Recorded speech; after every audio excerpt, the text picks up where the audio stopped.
Boy, oh boy, man, oh man. It is hump day. Outlaw Radio, what it do against the grain on a Wednesday, halfway through the week. I'm so happy. It's almost Friday. My name is Kevin Barnes. I'm the host of Outlaw Radio, and it's my pleasure to present the People's Network presents Outlaw Radio against the grain on a Wednesday night with my partner. What's going on with you, bro? Peace. All right, man. All right. How everybody doing out there? Welcome to Outlaw Radio, where we talk that talk and we definitely walk that walk. Raising vibrations and elevating thought. Y'all better come on in. I'm trying to tell you, I am the black woman lover, the black man's brother, the culture teacher, hood healer, the ghetto witch doctor, y'all holistic health and wellness coach. Kamar Carter. Peace, family. I'm also the one who brings you nature's natural herbs and supplements and vitality. You can find it on Facebook under Nature's Natural Herbs and Supplements, or you can go to my health page on Facebook, Healthy Self, Heal Thyself, and ask somebody. They're going to point you in my direction. Or you can go to my Facebook page, Mark Carter, inbox me, and I'll tell you how to get your Nature's Natural Herbs and Supplements or vitality. Welcome to the show. Look here, man. It's live, so share the show. Share the show. People always saying, what time it come on? How I see it. 7:30 p.m. Central Standard Time on Mondays and Wednesdays is when you can catch the show. The Big Black Sports Show will make its triumphant return Tuesday. So we'll be back with that on Tuesday. Shout out to ENC Jordan and the homie Tank. I still got to catch up with my partner, Mr. Larry Perdue. But shout out to you if you're out there listening, man. Welcome to the show. We're going to try to get something done tonight, make a few points. Discuss some of the latest hot topics, if you will, in our community. It's conversation of foundational Black Americans, which is, of course, the only conversation that really ultimately matters. I could give a fuck less about what other people are doing. I'm preoccupied with what my people are doing, what they're going through. So share the show, man. Go to YouTube, subscribe to the YouTube page, go on Twitter, check it out, man. It's all over the place, man, like bird shit, as they say. Kamar, I give some thought to a lot of stuff we talk about on the show, and sometimes it kind of morphs into a different topic. So I have to go in a different direction with it. And I know the last two shows we were talking about in reference to Kanye as just one of the things that, because we talk about so much shit, but our conversation about Kanye seemed to have a line on where on one side there was people like myself who thought he was a coonish buffoon, and you thought perhaps that he was a free thinker who was, because of his position and his wealth in society, he was able to experience some sort of freedom. And we kind of disagreed on that, right? Yeah. So okay, I was thinking about. I think the thing about me, right? Like a lot of with damn near every topic, I can understand your point of view too. Right. You know what I'm saying? It's just that I be leaning more to my side, but it's, you know what I mean? So but the understanding is there, and I don't think we be too far from each other anyway. You know what I mean? Because in the end, we all want the same outcome. No, it's absolutely not an issue. Absolutely not. And that's the way it should be, because brothers should be able to express their position, right? We say creating a safe space for Black men to be able to have conversation and be able to talk about things that go on. And I wasn't saying that to like point out the contention. Actually, I was referencing that because my thoughts on this kind of expanded, right? So, and that's where I wanted to go. So it wasn't necessarily that I want to focus on that. I just wanted to say, I noticed through that conversation that there is like a line in our community amongst us foundational Black Americans on which we stand on one side or the other. Real, welcome to the show. What's happening, man? Blessed to be here, man. How y'all doing? Man, we good, man. It's a little I done messed around, got the Outlaw Radio hoodies back out. I'm trying to get these in stock. That's fly as hell too. Oh man, I'm trying to get them back on deck, man. It's closer than we think, though. It's closer than we think. But okay, so I was saying, and that's why I decided. Shout out to Dre Day, man. Always supporting the Outlaws. I sure enough appreciate you, brother. Y'all share the show, man. Thinking about in today's society as a Black man, I feel like you can either be compliant or you can try to separate yourself and go against the grain. So then what does that involve, right? So we're talking about the spirit of rebellion. A lot of people talk about revolution. They talk about revolution for Black people, right? There's a revolution, a revolution. But I think in order to have a revolution, you have to have some rebels. Yeah. You usually can't have Yeah. a revolution with regular people. They have to be rebels. So they have to be Right. convinced and convicted by the fact that they will not go along to get along, and they will think about things inside and outside the box. Okay. So when we talk about against the grain, and it's always something that I could take personal for myself to say, how much of this bullshit that's up on us do I actually play into? Similar to the show we did a couple years ago when I called it The Coon in Me. When I looked at myself and said, what coonish behaviors do you possess, right? Like, what do you do that may be counterproductive to the community and whatnot? And of course, it wasn't a whole lot of shit. So that was like the shortest show we ever did. No, I'm bullshit. I'm bullshit. It was a great show because it forced everybody to kind of look at themselves inside. Everybody got it. Right. Well, yeah, Everybody got it coming soon. right. It sometimes for some people who believe they're sophisticated or whatnot, it take maybe a certain song and they bust out the hey or oh shit, and it's like, yep, there it goes. There you go. Get up and do your dance. Get up and shuffle, shuffle. So we gotta talk about people who go against the grain. Now, I still stand on the side, especially with things that have transpired after this with Kanye, that there's some mental health issues going there. And I don't want to give him necessarily the credit of here's this great thinker. And I put a clip into the People's News Network of the brother from TMZ in the light of Kanye saying about the choice. He was hurt, man. He was hurt. But he put it to him. He put it to him just how it should have been put. Like he was real articulate in how he did it, and I said, "Damn, I wish I could have said all that on the show because I can, But that's the gift of being able to listen. Shout out to Vince Tony. Vince Tony, what's going on, my brother? He said, "What's up, Outlaw?" What's happening? Peace. Man, Vince is a brother you need to get with. You need to know that name. We got big things coming up for Vince. Y'all know that name, right? Right. So Vince will be on soon, but So when I start thinking about other people who have gone against the grain, and maybe at first people said, well, maybe that motherfucker's crazy, or man, don't listen at him, especially for us as black people, because the courage to stand up against something when everybody else is bowing down it creates a crazy kind of energy, because some people really start to respect you, some people fear you, and then other people just kind of loathe you. Like, oh, this motherfucker gonna fuck it up for everybody, man. God damn, here we go. So I'm thinking about a Huey Newton. I'm thinking about a Fred Hampton. I'm thinking about a Martin. I got to give Martin Luther King his credit in that regard. I'm talking about Adam Clayton Powell, my own personal historical. Everybody who did it their own way. Right. But how far does it go to when it gets to madness? Because it can we talked about that thin line between genius and insanity, right? And so you say, so when I look at somebody like Kanye, who I said, man, he's a quack. Even Kyrie Irving, right? Like Kyrie Irving says some way out shit, right? Like the earth is. I'm not against him with the earth is flat thing. Not saying that I agree with it, but I'm just saying if you is worth at least looking at to say, well, wait a minute, okay? So Kyrie Irving. Now this is the thing. Kareem Abdul-Jabbar absolutely shitted on Kyrie Irving and talked about you clown, you buffoon. And I do get why, because he made comments to support Alex Jones. He played some video of Alex Jones, and we know now they just ordered this man to pay damn near $1 billion. Another one of y'all rabble rousers, $1 billion that he owes to the Sandy Hook victims for spreading these lies and whatnot. And Kyrie puts his video, he tweets his video or some shit like that. So Kareem's at him, but I'm looking at Kareem like, remember when you changed from Lou Alcindor to Kareem Abdul-Jabbar? People thought you was losing your fucking mind.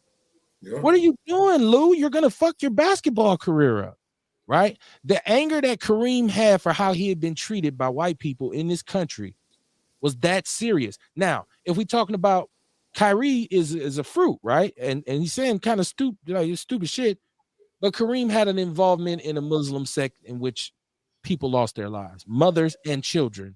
He wasn't involved, but he owned the home where the murders happened at in Philadelphia. Go and read it. I ain't making it up. That's part of what led him up out of Milwaukee.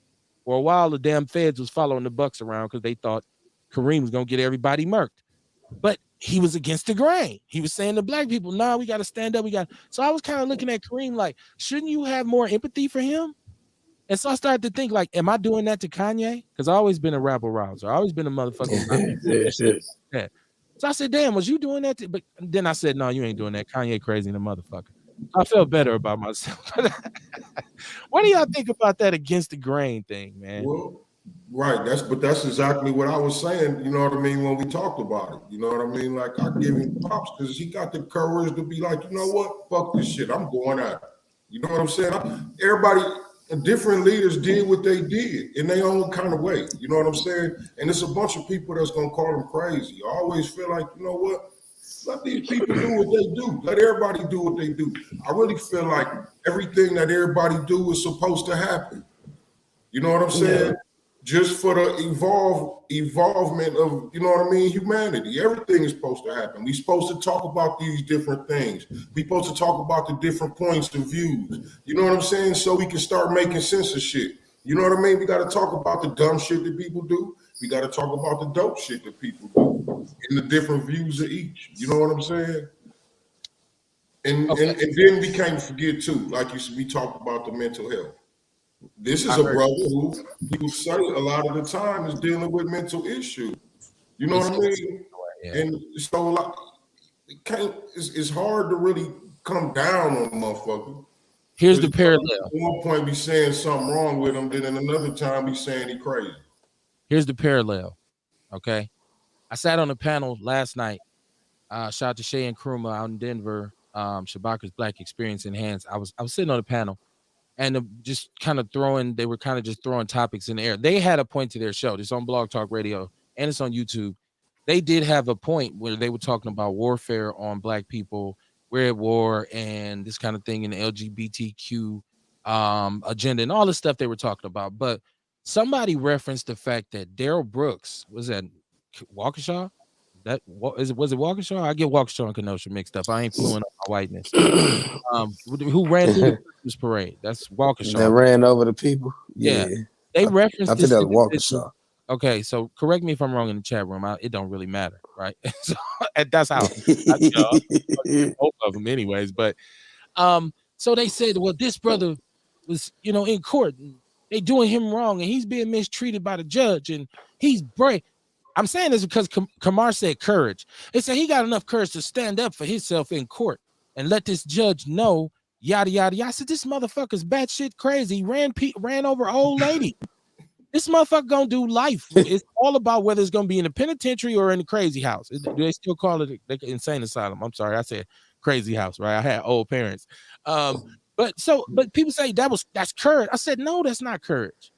That's not courage. So especially when you sprinkle in the mental health factor, I was Kanye and say, but that's not courage though. You just cuckoo. You just off your mark a little bit. I don't do it. Does it matter? I guess in the grand scheme of things, right? Well, I mean, like we was talking about, that's that thin line.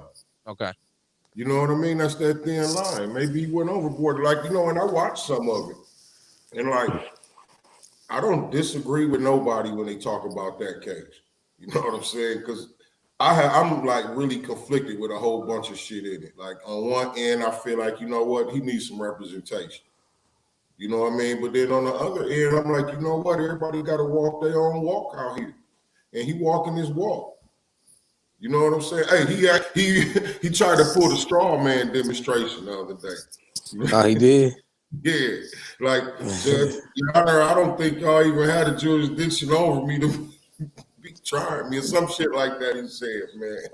Did he cross the day? And then with that, you know what I mean? I'm like, man, he don't even have the information to try to kick it like that in court. He was supposed to do that a long time ago. You know what I mean? But that's what I say, man. Let him walk his walk. Shit. He got to deal with whatever outcome he got to deal with. The judge tried to tell him to put a suit on, man, and make you look a little better. I mean, he didn't want to listen to you know what I mean? Like it's really advice he trying to give me. I felt right, but I don't feel like that's courage. I don't think he's standing up. What is he standing up against, right? I'm just saying, I feel like, you know what I mean, he taking his life in his own hands and he walking his walk.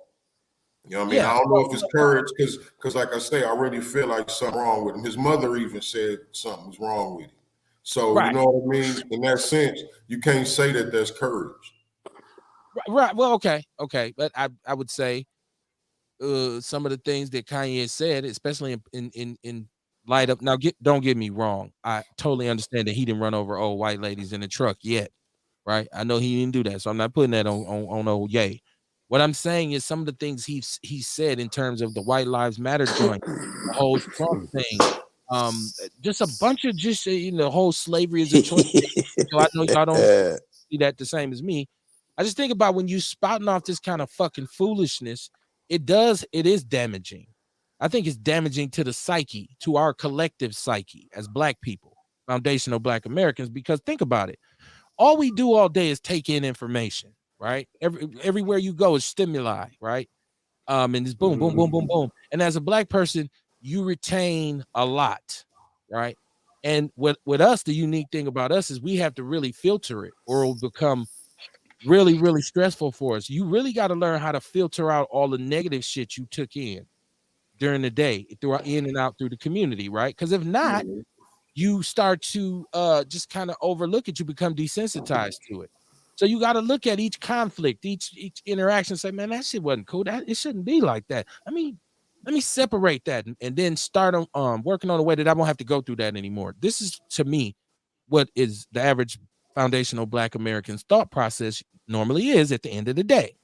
So when I come home and I'm unloading, and then there's all these kind of secretly placed messages of talking heads and fucking gatekeepers and now they start to put information in. So pretty soon that whole second class citizen thing is back. Oh well, I guess we ain't shit at the end of the day. Oh well, that's just how it is for us. Oh yeah, I'm proud to be the descendant of some people who chose to be slaves for 400 years. That's who I am. That's who I am. I'm people. Oh, the people who chose to be slaves for 400 years, yeah, they're my people. That does wonders for my self-esteem. So it is damaging, even subliminally, like right, subliminally. I did go to public school, excuse me, but I'm just saying it's all good. I just think counterproductive shit is counterproductive shit. Now, once again, we're talking about one individual, but I'm saying if we go back and look at a Muhammad Ali, somebody who said, boom, change it, same kind of story as Kareem, changing of the name, accepting of a new religious belief that went against what the colonializers or the colonizers kind of imparted in us, and saying, well, I'm you know what, and I'm gonna go so far, I'm not even fighting in your war. People sitting there like, motherfucker, you could make $3 million in your next fight, and you, man, going over there, they ain't gonna put you in battle. You'll be on tour doing this the whole goddamn thing. And he said, nah, fuck that. This motherfucker's going against the grain. That wasn't cuckoo. That was courage. That was saying, I'm standing on this. And even to a certain degree, even though people disagree, like look at me and laugh, I think what Colin Kaepernick did will be looked upon historically as courage. Yeah. Regardless if people say you have white, look, for the brother to put everything on the line and say, I got to stand on this. To me, that's courage. And then he didn't come out behind it and say, his girl took care of that by saying, crazy shit. I think his affiliation with Black Lives Matter kind of watered down his stance a little bit for me, especially once I started to understand what that movement was about. But against the grain, man. I mean, because I feel like each one of us none of us are conventional Negroes, right? I don't feel as if as if I go along to get along. I think my thought process a lot of times is against the grain, because what most people will say is cool, I will say is not. Like when I'm sitting here and people trying to justify, oh, this brother's black. We talking about Darrell Brooks. He's black and he's in the court and that's courage. He's trying to, no, he's fucking batshit crazy and his ass need to be locked the fuck up. I will say that. Other black people say, I can't believe you said that. That's a black man. I would say I don't give a fuck. When you cross a certain line, whether you black or white, stop mattering to me. Right? You get caught raping some little girls. I lock his ass up, but that's a black man. You don't want to see. Fuck him. Lock his ass up. Right. And I'm built like that. But some people say, no, Kev, you ain't seeing the big picture. See the criminal justice system that whatever. And then I guess they're going against the grain in a sense too, because they trying to justify not throwing this motherfucking war pond in general population and let him do his time. I know people say it's fucked up. But I just think more of us need to go against the grain. And going against the grain, what did he say in the movie? Never go full retard. I don't know if y'all ever seen Tropic Thunder, and he was telling Ben Affleck when he was saying, because he played the Down syndrome or the mentally ill dude, and it was a flop. The whole story, and he's like, "Man, that was your worst role. It ended your career." And Robert Downey Jr. said, "You went full retard, didn't you?" Right. Never go full Dumbass Jack. right. That's how that stuck with me ever since I seen that. So even when I get really upset about something, it's a voice in my head that say, "Never go full retard. Never go full retard." Right? Like it's like, man, got to reel it in, man. So shit, how you know you're going retard? You know what I mean? I mean, shit, everything making sense to what you're doing at the moment. I think you know what I mean. Like how you know? I think people's around you reaction because hopefully hopefully you got good people around you. I said the movie, I took that quote with me from the movie. I didn't say I've never went full retard. I absolutely positively have, right? I've gotten to and ended up afterwards or leaving the place saying, "God damn, I just fucked that up good." Like, guess I won't be coming back here, right? Like, so I've gone there before, but usually, like I said, the reaction of the people around me would usually tell me, like, "Kev, you crossing the line right now," because they'll be like, "Dude, for real?" Like my brother is classic with it because he'll look at me and say, "Really, motherfucker?" Like, really? When I see him do that, I know, damn, I'm up there a little bit. Then I'd say, "What you talking about? Bring your dumb ass over here. Let's go, man." You know, it'll be like that. But I just, like I said, I think sometimes you say enough and you leave it there, right? You say enough and you leave it there. If Kanye wants to talk about something in terms of the socioeconomic impact that it would have on us as people, the Jews' dominance would have on us as a people, I'm all for hearing it. If he can illustrate and demonstrate some of the things that they've done in the community that's kind of cut us off and assisted in us being marginalized, I'm down to hear it. But when you start throwing shit around and yeah, this motherfucking Jaime motherfucker, as we said Jaime the other night. The other one they call him, I forget the other slur for Jewish people that they'll get pissed at you if you say it. Like it's like, man. So I'm just saying, like, I just think everything should be done within reason. I can't take too much free thinking. Because most of the people who I know who told me that they free thinkers ended up just being weirdos, right? Who smoke too much weed and shit. like motherfucker, your ass saying you a weed thinker. You ain't no free thinker, motherfucker. You got the words mixed up. I don't know. That's my cut on what are you? Because you a real kind of like different kind of dude mentally. So I would think you free thinker label a lot. Oh man, you know, I spent the last year in Facebook jail because I was saying all the shit about COVID that they now finally starting to admit to. You know what I'm saying? My higher frequency page on Facebook got 56,000 followers, and I'm not allowed to monetize that motherfucker because I've been labeled as a misinformation spreader. So, you know, for me, I've always been that nigga that went against the grain. Like even when I was in church, that's one of the reasons I stopped going to church. It was because I was causing too much upheaval in the sanctuary because I'm not a do as I say type nigga. You know what I'm saying? You got to explain to me where it matters to me or where do I benefit? You know what I'm saying? So you telling me to be at church Sundays, Wednesdays, and Thursdays just because it looked good for the sanctuary to be full, it's like, fuck you. You know, where do it say that in the Bible?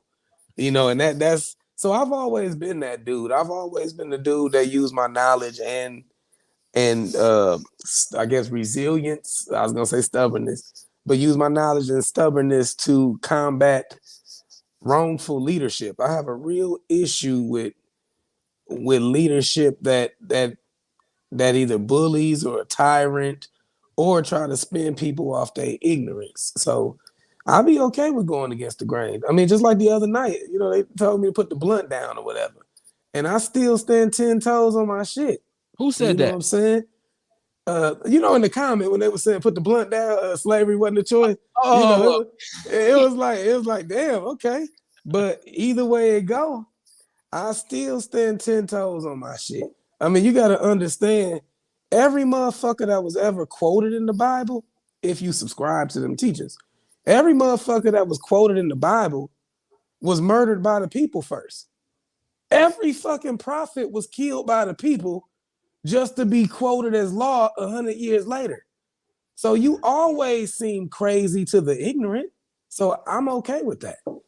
Okay, I that's a good way to look at it. I'm thinking that when you say church and we start talking about religion, I see like some of the splintering of it. The reason why we have so many different denominations, I think that's the right word, is because somebody challenged something or somebody Yeah. went against the grain in their train of thought in regards to the particulars of said religion. So it's like, you know what if so and so really didn't do this, he did. No, you can't say that. You can't say that's against the grain. Well, no, but it makes sense. I've been doing research. I've been looking. Now I'm look, I've been talking to people in the church. A lot of us feel like they feel the same way. We probably need to talk about it. No, you know what? You got to go. This person takes half all the people that was with him or her with them. Now we have a derivative of the original belief, right? So that's exactly what happened. Okay. I just wanted to make because sure. isms create. They say they say isms create schisms, and what happened is, as far as us black folk in church, it started off as Methodists. They was with the white Methodists. Then they splintered from the white Methodists and got the AME Church, the African Methodist Episcopalian. Then from that, it splintered to Baptists, who felt that by means of being saved, you had to be baptized. So then from the Baptists, we get the people who follow the Pentecostal movement of the Azusa Street revival. So then you got the Kojic and the Apostolic. Well, the Kojic. But then the Apostolic felt that the Kojic was even too worldly because they subscribed to Jesus only. Don't baptize in the name of the Father, Son, Holy Ghost, Jesus only. So each one of those derivatives or divisions came from an ism that created a schism. Right. And now everybody got their own different Kung Fu clan. Right. It's like when Ice Cube left NWA, the lynch mob, right? Like it was hell to take to the captain all of a sudden. Like, what? Cube left? It's like it's along those lines, man. Right. So I look at, we say against the grain, I look at people how unique are your, as you say, your isms? How enlightening are they, right? Because I'm not enlightened by anything Kanye said, right? I'm not enlightened by anything he said. I can think about somebody like Minister Farrakhan, and I've heard him say things against the grain, and I was enlightened by him. I even felt in some cases I was empowered by like, that's word right there. And people say he's out of his mind. He's an anti-Semite. He's a racist. He's homophobic. And I say, nah, that motherfucker's against the grain. Pardon my French in regards to the minister. I say that brother's against the grain. You know what I'm saying? So somebody would get mad at that shit, would they? Like, oh, no doubt. Listen, how dare you call the minister a motherfucker? Emotional intelligence. Right. This is why I preach emotional intelligence.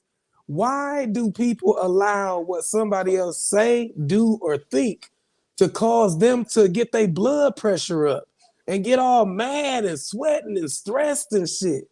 It's like, as why? mad as motherfuckers get at Kanye, they not hurting Kanye or his pockets. They gonna stroke the fuck out or have a heart attack at being angry at Kanye before they ever affect him. I think you are missing one part. I think you're missing a part of this that's essential to remember. Words absolutely fucking matter. I don't care who you are. I don't care how enlightened you are. If I catch you at the right time or technically the wrong time and say something to you, you will react. And you say, I say, damn, cuz what got you like that? You say, man, this motherfucker said so and so.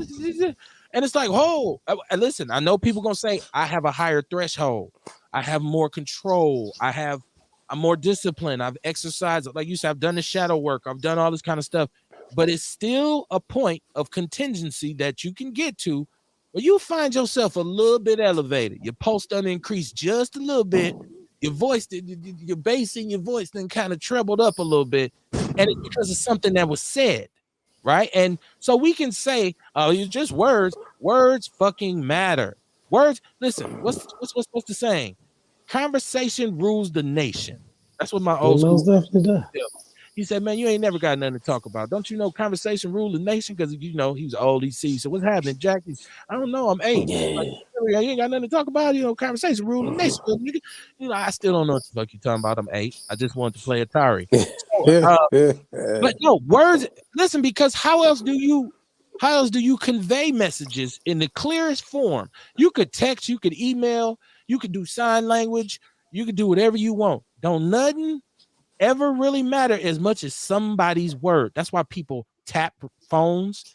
That's why people secretly record you. That's why in court, they make you put your hand on the Bible and say, I'm going to speak the truth. And I swear to God. And you're judged on your testimony or, you know, the words that were exchanged in court. Hey, I got a question. What about Charleston White?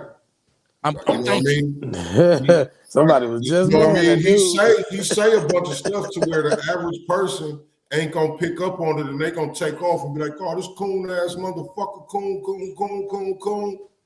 But then his actions are completely different. Right on the talking points. You just did a hell of a transition. You didn't even know it. You just look past it was magic and I was worthy. And we was running a break in the early 80s. Right. I'm gonna take this one home, right? I'm taking this one home.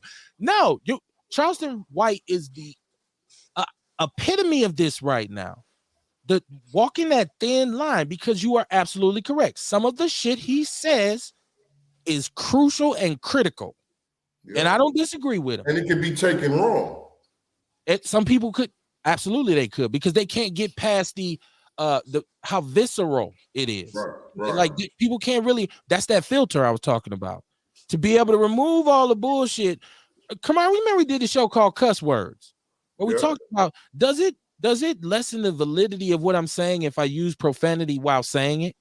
For some people it does, because for some people it does though. Yeah. Because as soon as they hear that cuss word, it was an issue on the show. About right. Yeah. I mean, people people do get answers too much of shit.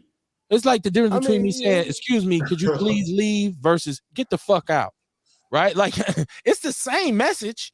Some people say, why you saying like that? If I'd say, hey, could you please leave? Cool, I'll leave. I ain't got no problem. If I walk and say, man, you got to get the fuck out. It's like, dude, what the fuck is wrong with you? So it's, you know, the filter. So I mean, with White, that, oh yeah, my bad. Charleston White has crossed a few lines, and it's important to point this out.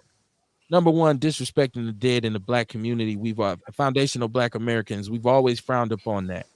You know, you got it hard enough in life, and you do what you do, and you go to your grave. But in the afterlife, it's not on us to pass judgment on you. So we always feel like respect the dead, right? Respect the dead. And he says some things that if he said them about my family, regardless of how enlightened I am, I'd be pissed. Yeah. And he says, yeah, I knew your old bum ass daddy. Yeah. He wasn't shit either. Yeah. That's how he talked too. That's how he talk, right? Yeah. I knew your old daddy. Yeah. You know, it is. You better shut the fuck up before I beat the brakes on. I'm gonna beat your other eye out your head. Right? So I'm right, or call the police, right? Which is what that whole thing of I'm gonna talk shit to you and incite you, and then I'm gonna call the police on you. That means you're setting a trap. You are a slave trader. You're a woman king. You're a woman king. You in the Ububu tribe, the Viola Davis tribe, whatever the fuck they was calling it. Ububu. But you know, I brought him up because it's real controversial when you talk about him, because you know he really do be out here putting in work for the community. Yeah, but it's so getting laws changed and shit. Like it's footage on YouTube with him actually at these meetings at the podium. You know what I mean, on these people's ass and shit. Yes. And what he says about gangs is very pertinent. But Kamar, you know that line of respect for men, it's like, hey man, disagree with me, you know, don't fuck with me, but don't disrespect me. And that's something that we all gotta hold near and dear. And so, like with this latest thing with him and T.I. and T.I.'s son. Now, because I wanted to talk about this on the show. We normally don't do celebrity shit, but there's a lot of issues with this situation. Let me catch up with the chat room first before we get going. Vince Tony said preach. I think he was talking to Rail because Rail was breaking down the bibliographyologies, Uh, how you say that? The parameters of the parishioners, right? Right words would make you snap, crackle, pop off. You right, Vince. Tiasha Arthur, what's good? She said, "Good evening, Kev, Kamar, and Rail. How you doing, my sister?" Good evening. She said, "I'm good with curse words. I'm a Leo. I don't do zodiac, so Rail, what does that mean that she's a Leo? I know you know." Honestly, you know the funny thing is, both the mother and my children are Leos, and even though I say I don't fuck with them, somehow I always get them pregnant, man. Like they, So Tiasha, stay away from Rail if you don't want to have another baby. man, Right? they fertile as hell, man. Like, yeah, that's one of the reasons I don't like them. They fertile as hell, man. Was not expecting you to say that. No, but she might be talking about like the inner sense of confidence and pride and shit like that. But also on the flip side of that, depending on how that Leo is, they need to be seen. They gotta be seen. They gotta be commended for they're big on visual appearance and shit like that. So they do good in fashion and movies and shit like that. Okay, Vince said it would be Kev if there isn't the right curse word. I forgot what I was talking about, Vince. So you got to put me up on what you're referring to. She said 5 kids later. I told you, man. It must work on everybody, right? Like, hey, don't touch him, man. Don't touch him. Have a baby. So man. Here we go. So with Charleston and T.I., right? Yes. This is his son who has been in a world of shit for the past getting in trouble, right? He's 18 years old. He's a grown man.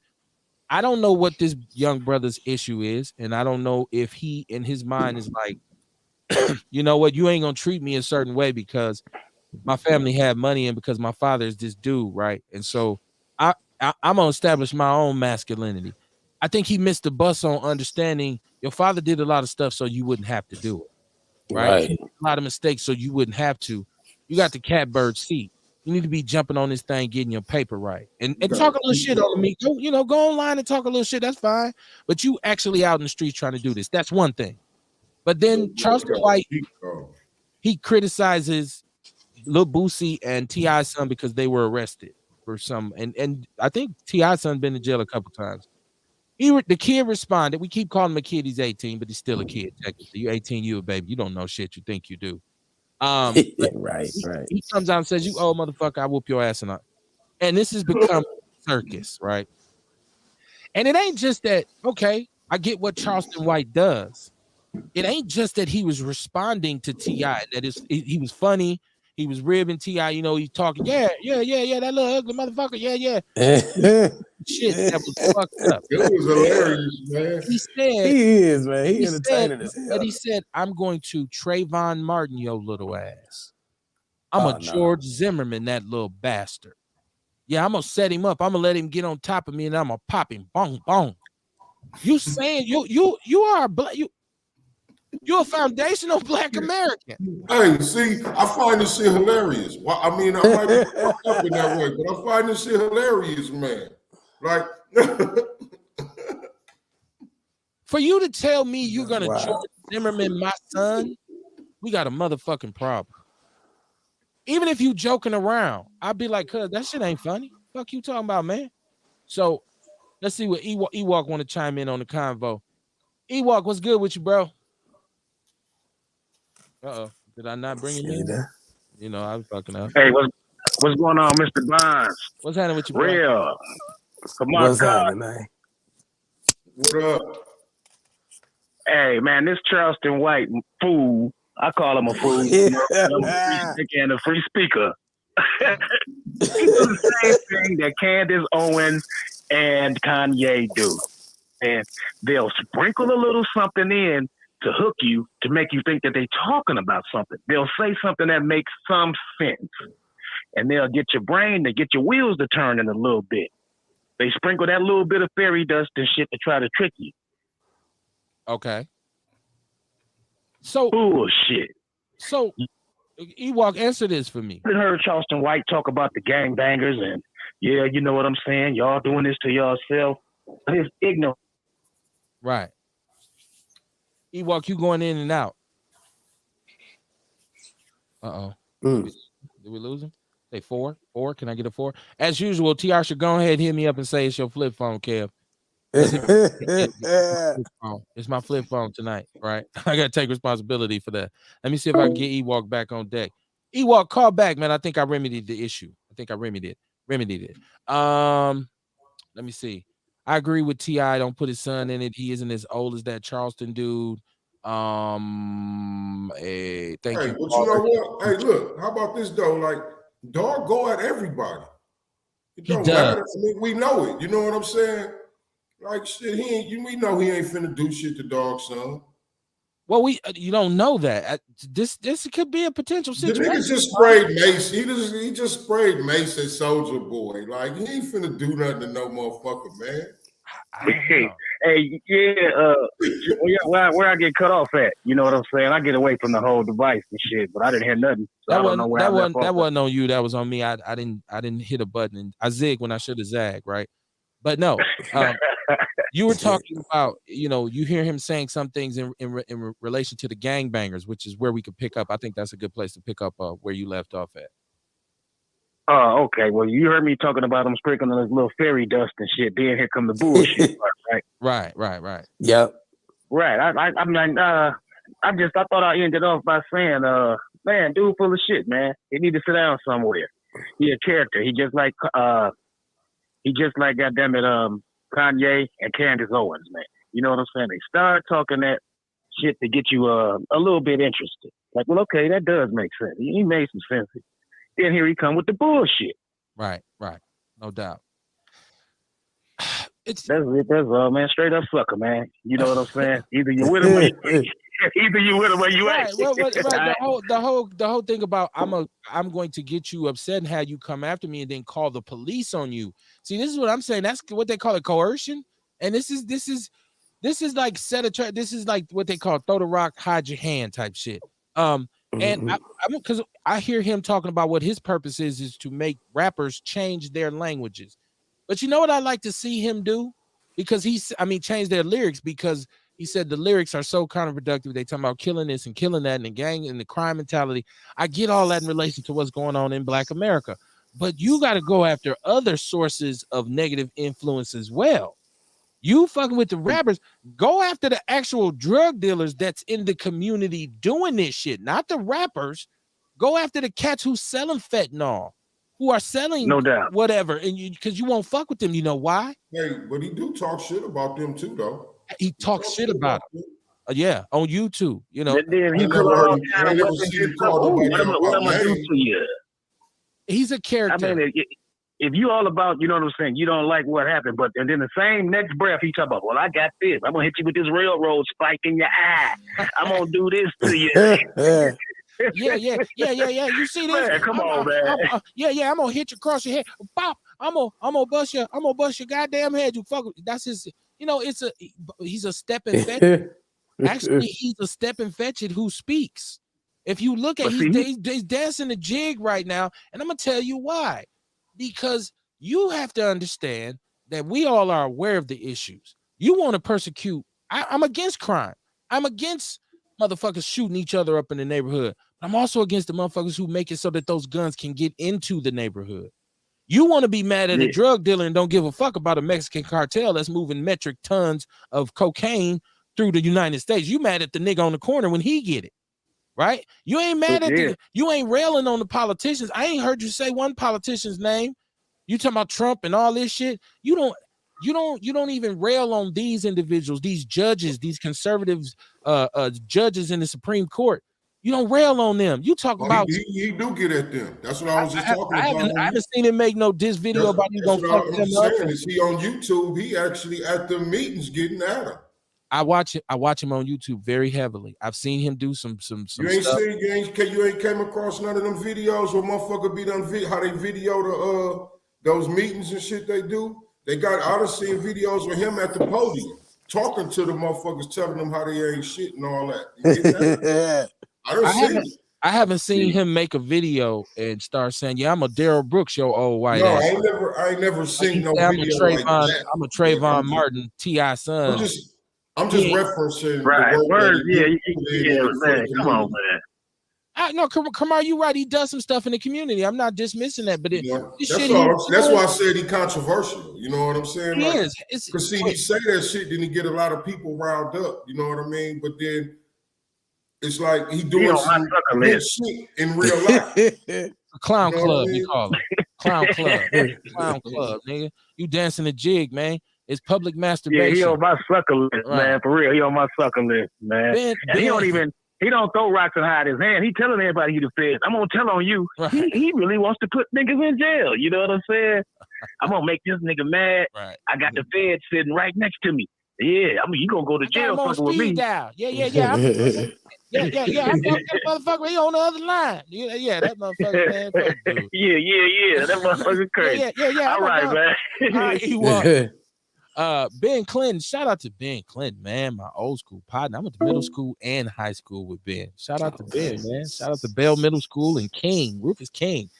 He said damn near entrapment. You correct, Ben. That's why I said, is this coercion? Is this entrapment? I said coercion, entrapment, but whatever legal terminology. Yeah, dig this. What about what about holding ourselves accountable, right? And the decisions we make. Right. He can talk all the shit he wants. Right. But look, if I make this decision to go at him, that's my fucked up part. Choices again.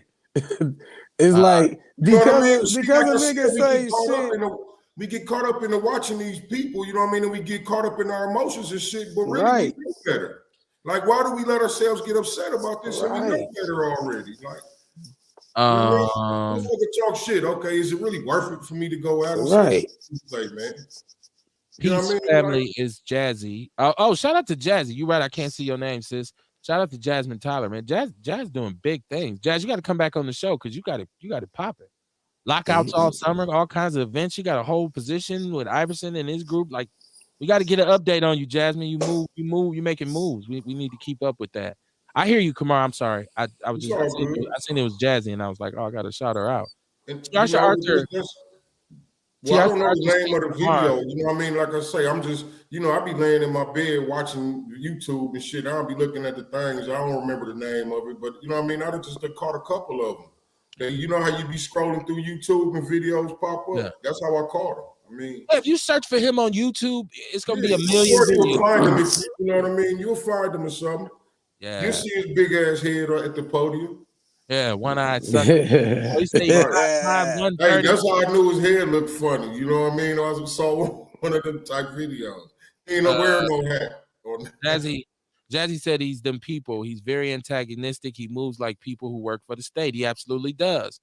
Tiarsha Arthur said, fuck Charleston White. He's another Samuel. What's his name? Are you talking about Kevin Samuels? Good transition, Tiarsha. Good transition. I don't have a problem with Kevin Samuels. Kevin Samuels. Great. Well, okay, so let's go there. Kevin Samuels left. First of all, let's say Charleston White said he wants to die a martyr. I don't know how serious he is, but you keep fucking around, you're gonna because when you start talking about death and all that, it'll find you. Right. But Kevin Samuels, when he died and left here, I don't even think he could really even predict what his impact was when he left. You have a whole group of males who are in that school of thought, and it was based on a lot of his logic on his YouTube or whatever. And so he was going against the grain in a lot of instances, and some of it was on point, but some of it was bullshit. Some of it was like, come on, bro, you sound hurt right now. You sound like you sound what you call it, butt hurt. Who said that? Rail always calling somebody butt hurt. Ass hurt. Ass hurt. He said not butt hurt, nigga. Ass hurt. So was Charleston White? I mean, so was Kevin Samuel against the grain? Was he a kook? Where would we put him at on the against the grain scale? I wouldn't say he was a coon. Me personally, I felt like he was just a realist. Like, you know what I mean? I think he had a gift of seeing what's real. Like, just okay, you fucked up, and you got your mind set on $100,000 a year, motherfucker, but you only make 25. You know what I'm saying? Right. How are you an asset to him? And like I felt like he just put certain shit out. And a lot of the time, when you put somebody truth right in front of them, they can't handle that shit. They can't handle that. Huh. I would say he's a mixture of both. I mean, every time I watched him, like I never heard him just come out and disrespect any woman. But that every time I only seen the clips other people share because I don't watch pettiness. I don't, I guard my energy. You know what I'm saying? So I don't watch bullshit. When I'm on YouTube, I watch social proof podcasts where it's black millionaires talking about how they getting money. Or I'm watching Abraham Hicks, Les Brown. I watch motivational shit because energy flows where your attention goes. Yeah. So whenever they did show Kevin Samuels, he wasn't saying shit disrespectful. He was just saying shit motherfuckers couldn't handle. Like, it sounded almost like conversations I'll be having. Like, whenever a woman come to me with that 50-50 shit, oh, well, a real man, all this shit, I don't want to hear that shit. I say, look, you either got a choice in this motherfucking relationship. You either gonna be my partner, my product, or my pet. Now, I'm cool with whichever one you choose, but don't choose to be a pet expecting partner privileges and respect. You know what I'm saying? So that's what he say. It's like, well, I want a man that ain't got no kids. He got to have 100,000. I want him to stay in the gym. Okay, baby, how much do you weigh? How much do you make? It's like, I got a YouTube video because I do actually got a YouTube channel, Higher Frequency. And I did a YouTube video like 3 years ago that was saying you basically have to be what you require in a relationship. You can't demand a nigga to be all this and all you got to bring to the table is use pussy and other people's kids. You know what I'm saying? So I said that shit before. It made people mad, but it's just the unfortunate thing is people don't like being awoke. Just in real life, if you wake somebody up before they ready, they mad at you. But they probably needed to get their ass up. That's how it go when you tell the truth. Motherfuckers get angry, and I don't mind if motherfuckers get mad at me. All I ask is that you get angry enough to do the research. Get angry enough to make the change because, again, that's all anger is. It's an indication that something needs to change. Either your circumstance, the people around you, or your motherfucking perception of the event. I would say this. My problem where I took the whoa, I heard him disrespect a grown man. And he did something that I feel like as a man you shouldn't do, which is I don't talk inside another man's pants. Right? Like I'm not interested in, and he was asking those questions because this dude said he wanted 8 or whatever. And he's like, well, dude's like, I'm 5'7", 200. He's like, oh, you a little fat motherfucker, huh? Oh, you a little fat short bowling ball motherfucker, huh? And you only make $30,000 a year. You got a big He's making him put himself into perspective. Yeah.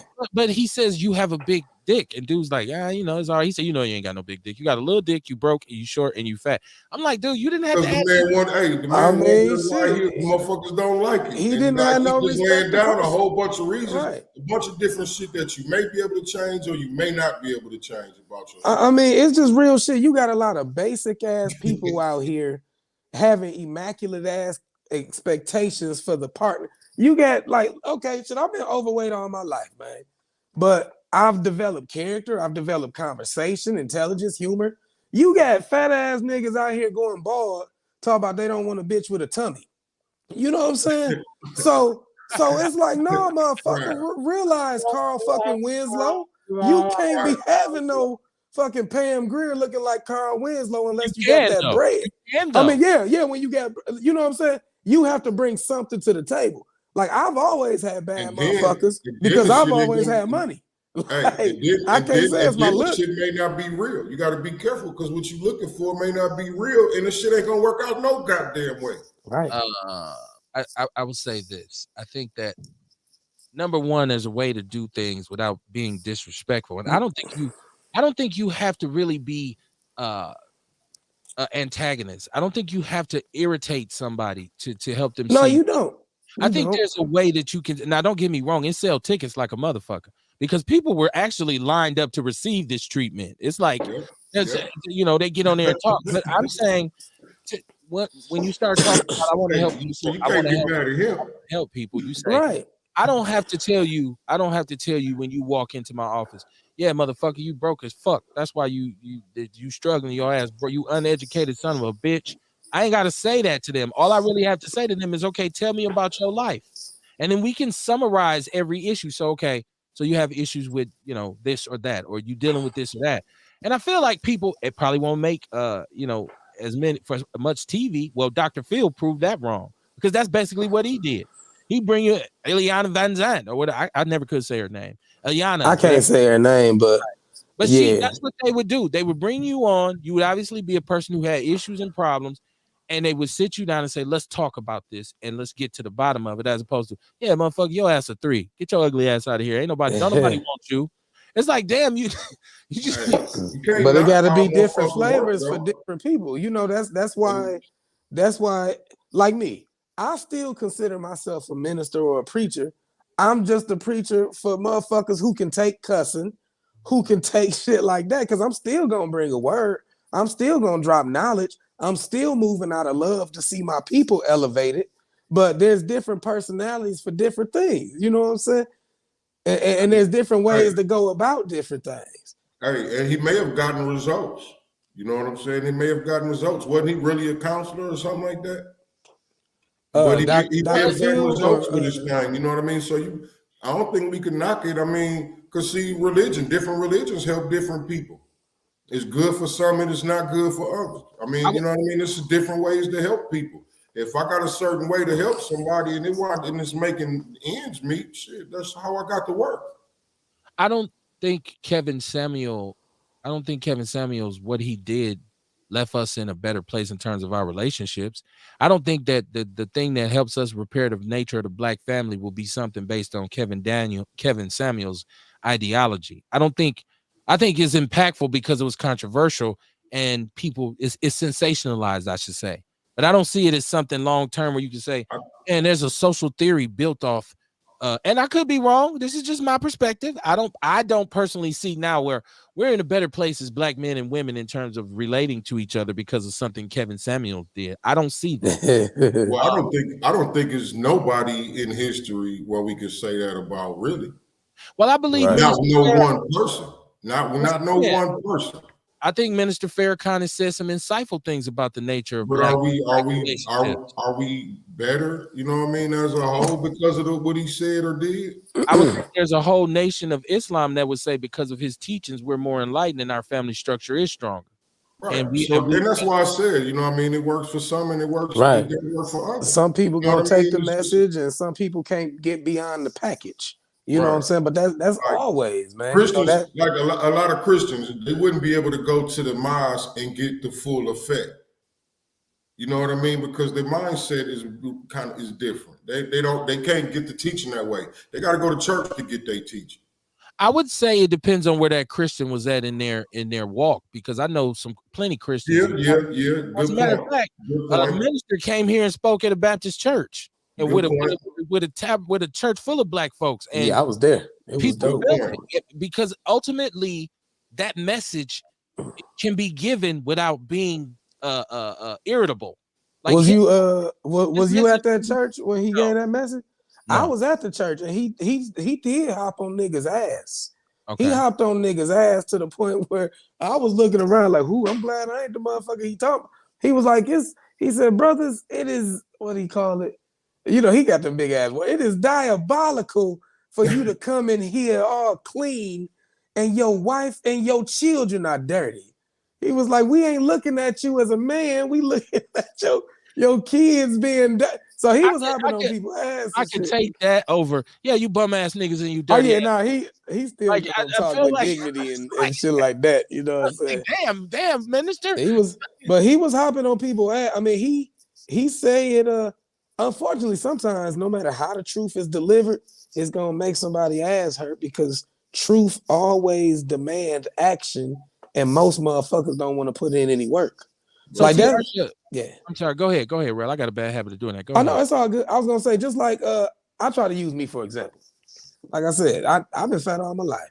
So if a motherfucker came to me and be like, "Real, you fat motherfucker," am I gonna get mad? How dare you call me fat? Or am I gonna say, you know what, G? I can either accept that fact or I can put in the work to change that fact. But people don't want to accept or work. So they get mad and say, motherfucker, I'm going to fuck you up. Like, just, nah, I'm fat and I still pull them and I'm still fly. I don't think okay. Kevin Samuels, like, I don't think Kevin Samuels made an immediate impact towards black families and stuff like that. Or relationships. Or relationships. But what I do think is maybe in the long run, it helps because he was telling people to find your match. You know what I mean? And I'm sure he pissed enough women off. You know what I'm saying? And I really believe that if you find your match and build on it, the relationship gonna last a hell of a lot longer. I like that. I want to know how much, because I mean, sometimes anger is a good motivator. So I'm curious of how many people actually did get their money right, get their mind right, or get their body right, even if it was just to spite that motherfucker. Be nice to know. You know, sometimes anger is like, I mean, dog, you said you went to King. You remember, did you have Gallagher? I said I went. No, I went to King. Oh yeah, I'm joking. No, I absolutely. And I know where you're going. Did you have Mr. Gallagher? I know where you're going. He called me Gilbert Brown. My whole high school. Gilbert, get in that. Gilbert, run that lap, boy. It's like, man, motherfucker. All right, well, let me show you I can do this mile in under 14 minutes. You know, you really supposed to do it in like 8 to 12. Let me tell you something. But Gal came perilously close to getting his ass whooped out the frame fucking with me. I know he cool, man. He don't mean no. There we go. See, here go the two schools of thoughts. Let me catch the chat room up before I get to this. Yeah. Arthur said, "Who told him skinny mofos are big? Psych, some are super little." I don't know what she's referencing. Somebody got to educate me on that. Ben said, "Preach." Tiarsha Arthur said, "I usually don't agree with Kev on some things, but tonight I'm Team Kev." That's dope. What's up? That is beautiful. You see? I love how things can mend and come together. I'm smart and people like me. Man, look. Hey, what they say, the sun shine on the dog ass sometimes. What they say, a broken clock is right 2 times a day. Right. Rosalind Anderson, shout out to Rosalind Anderson 48 on YouTube. Here's somebody on YouTube. Oh, that's dope. Yeah, shout out to look. YouTube. We got a YouTube follower. Man, well, we got followers, but we need more. It's just paltry. It's probably because I don't put a lot into it, but that's a whole other story. Shout out to Rosalind Anderson. She said, "I fuck with Kevin Samuels because he opened my eyes on not selling for less because a woman got a fat ass." I said, Rosalind, you are a female, right? Because you talking about women. Yeah, Rosalind. But not that women can't like fat asses. But we get what you're saying. I mean, fat asses are beautiful.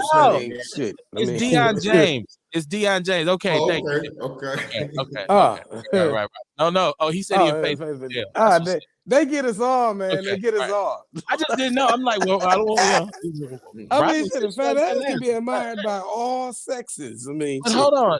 So did you talk about Gallagher? And there's two schools of thought with him. He was cool, King, man. Right? And see, there's brothers who felt that way, right? There's brothers who said he cool, Kev, and I'm a black person. You don't fucking play with that bullshit. I come in late, you talking about you on CP time. Who the fuck you talking to? Like that? I don't play that shit with you, man. You know how many times I had to stop in the middle of his class and walk off and say, "Hey, man, I don't fucking play with you like that. Don't say no shit like that to me." Oh, I beat your ass is what I'll do. I mean, we've gotten like this. We've gotten face to face before. I told him, "I'm about to knock your motherfucking racist white ass out. Don't fucking play with me like that." And see, other brothers would chuck it up. "Oh, Gail, you crazy." That if I'd have heard him call you Gilbert Brown, I'd have been on his heels. Say, "Man, don't talk to that brother like that. Fuck with you."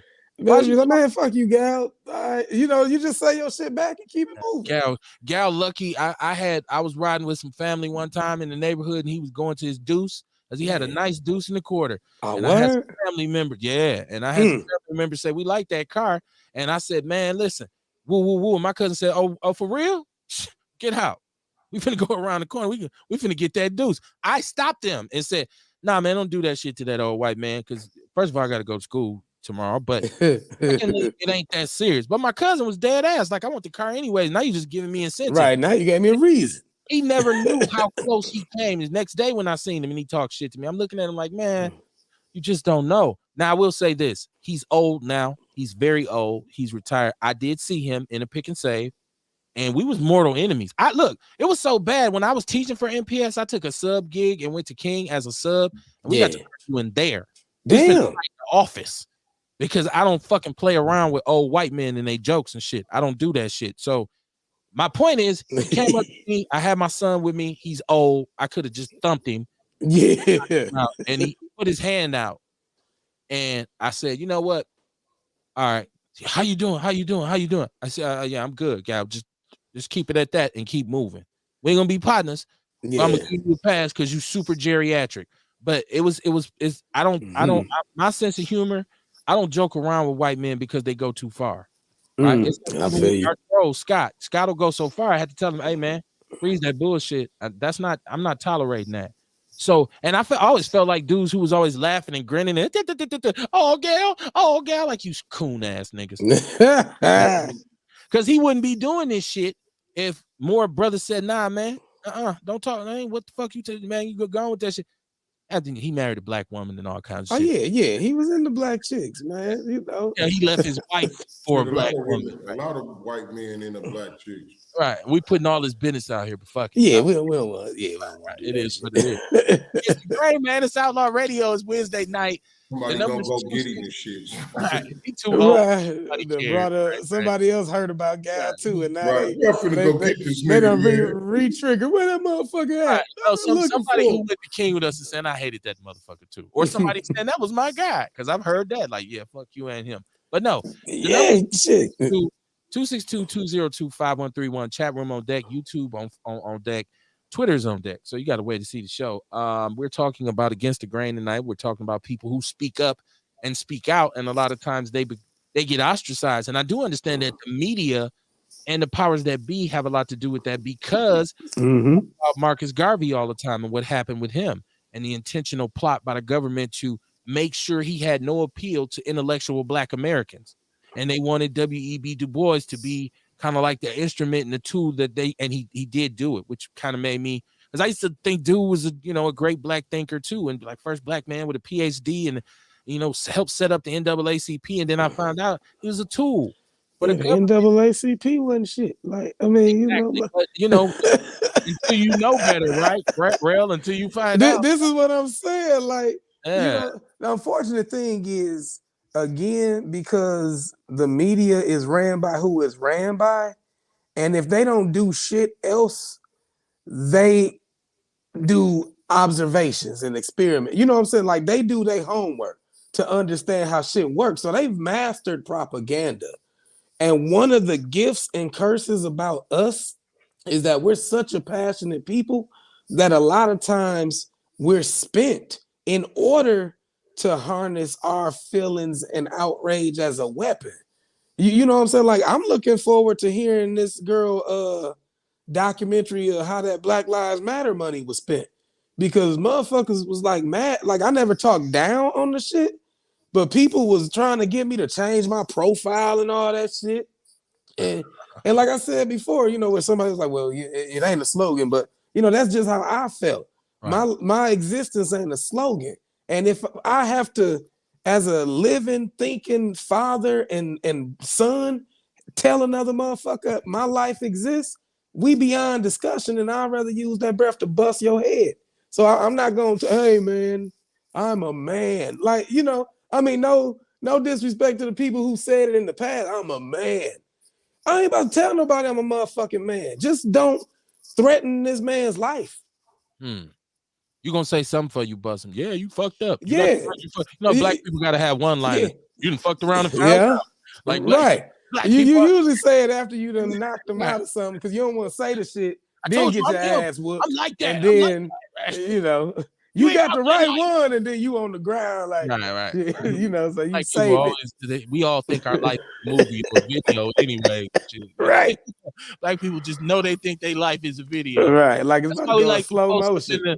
Post up in the club with drinks and shit. It's not a video. You just blew $200. It's not a video. Like, you never go. Roslyn said, I said, Roslyn, Dion says, you heard about the councilwoman in LA talking bad about the black community. I did, and that was another topic, Dion, that was discussed when I was on this panel because they're West Coast people last night. And we, she's resigned and she's removed. But okay, so here's my thing. Once again, are we surprised as people of color that somebody who's not a person of color says some foul shit about us? No. Not personally. Right, like this is like with Charleston White. Am I surprised when Charleston White come out of his mouth and say some dumb shit? I'm not, because that's who he is and that's what he does. You said we should be surprised when it shouldn't be. Oh, okay. I thought he shouldn't be. Hey, really, I'm gonna tell you, man. Like emotionally, we shouldn't be surprised at nothing that nobody does. Right. So you know what I mean. We shouldn't be surprised because, like, you know how it is. Like, the more friends you got, the more bullshit you go through in your life. Right. You know what I mean? Everybody got their bullshit. You know what I mean? So we can't get emotional about somebody bullshit. Somebody act fucked up. We can't get emotional about it. Right. That shit indoctrinated. Ignorance gets indoctrinated, man. Like, there's motherfuckers out there that probably joined the Klan because they granddaddy was in the Klan and he was such a good granddaddy.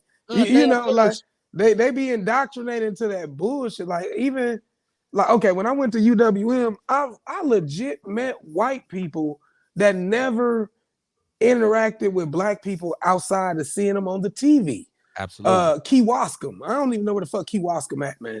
But hey, man, you got sweated in Kewaskum when I had a cleaning service. Oh, well, fuck them. I ain't never going there. Like, I wasn't gonna go anyway.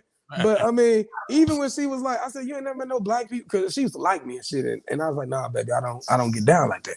You know, I was like, you ain't got no niggas in Kewaskum? She was like, we only got one. But he was one of them dudes, you know, them black dudes he was one of them black dudes with the choker and the permed hair. And he was known for having a long coatnail and shit. Right. You know, he was the only one in Kewaskum that they knew of. And he was known for having a long coatnail and shit. So, like, when they talk that dumb shit, I realized that it's a high percentage of white people who haven't ever experienced a black person outside of what propaganda has told them. I posted a video the other day in the People's News Network, how it was an African woman saying that when we come to America, they tell us not to fuck with black men because they show them as violent, hypersexual. They'll fuck you and get you pregnant, but not wife you or build a family. Like, so, I mean, that sounds like all men to me. I don't know. You could just say, damn, that's this black man. No, I'm saying all men was like that. This is what the lady said on the video. How the reason some Africans, when they come to America, look at black people the way they do. Well, that's hypocritical because that's what they do to them in Africa. I don't. What the fuck? That's just fucked up logic. Is that like African men? No, listen, bro. Oh no, I ain't saying that. I'm just saying how they get indoctrinated before they come over. It's not on you because you didn't say it. Right? Like, so I was like, damn, Kev.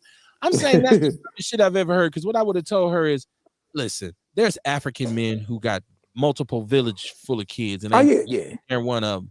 That'll dog you out way worse because he still can do it legally in some parts of the country. Right. Whooped your ass and dragged your ass around the house for days, and you will come over here and criticize us. Right. It's me with the bullshit. That's the ignorance. You know what I'm saying? That's the ignorance because hell, it's Africa. It's motherfuckers in Africa. The reason they had to invent that rape protector. You ever seen that thing? Women put up in them just in case they get raped. They got like I've never seen that, but it looked like a condom with barbs in it, that it like stick to the nigga when he tried to rape her, and now they can identify the person who tried to rape her. But you gotta start putting some links up about that's because rape is so bad in certain areas of Africa. Right. Yeah, but they're told this about American men, and that's what I'm talking about. And that's what she come over here believing. Right. Go back to Ubuntu land with Viola Davis and be a woman. Oh, goddamn. I'm riding that shit. Right. Oh, yeah. They bleach their skin, man. It's terrible. It's terrible. Man, I met some African dudes who the only thing they wanted was a white girl. That's what they came over here for. Like, I can fuck your ass up.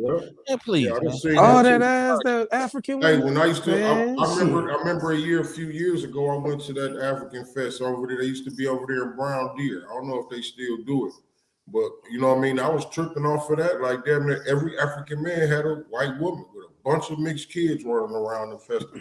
All right. Shout out to African people. Shout out to y'all. I'm a foundational Black American. It ain't got nothing to do with me.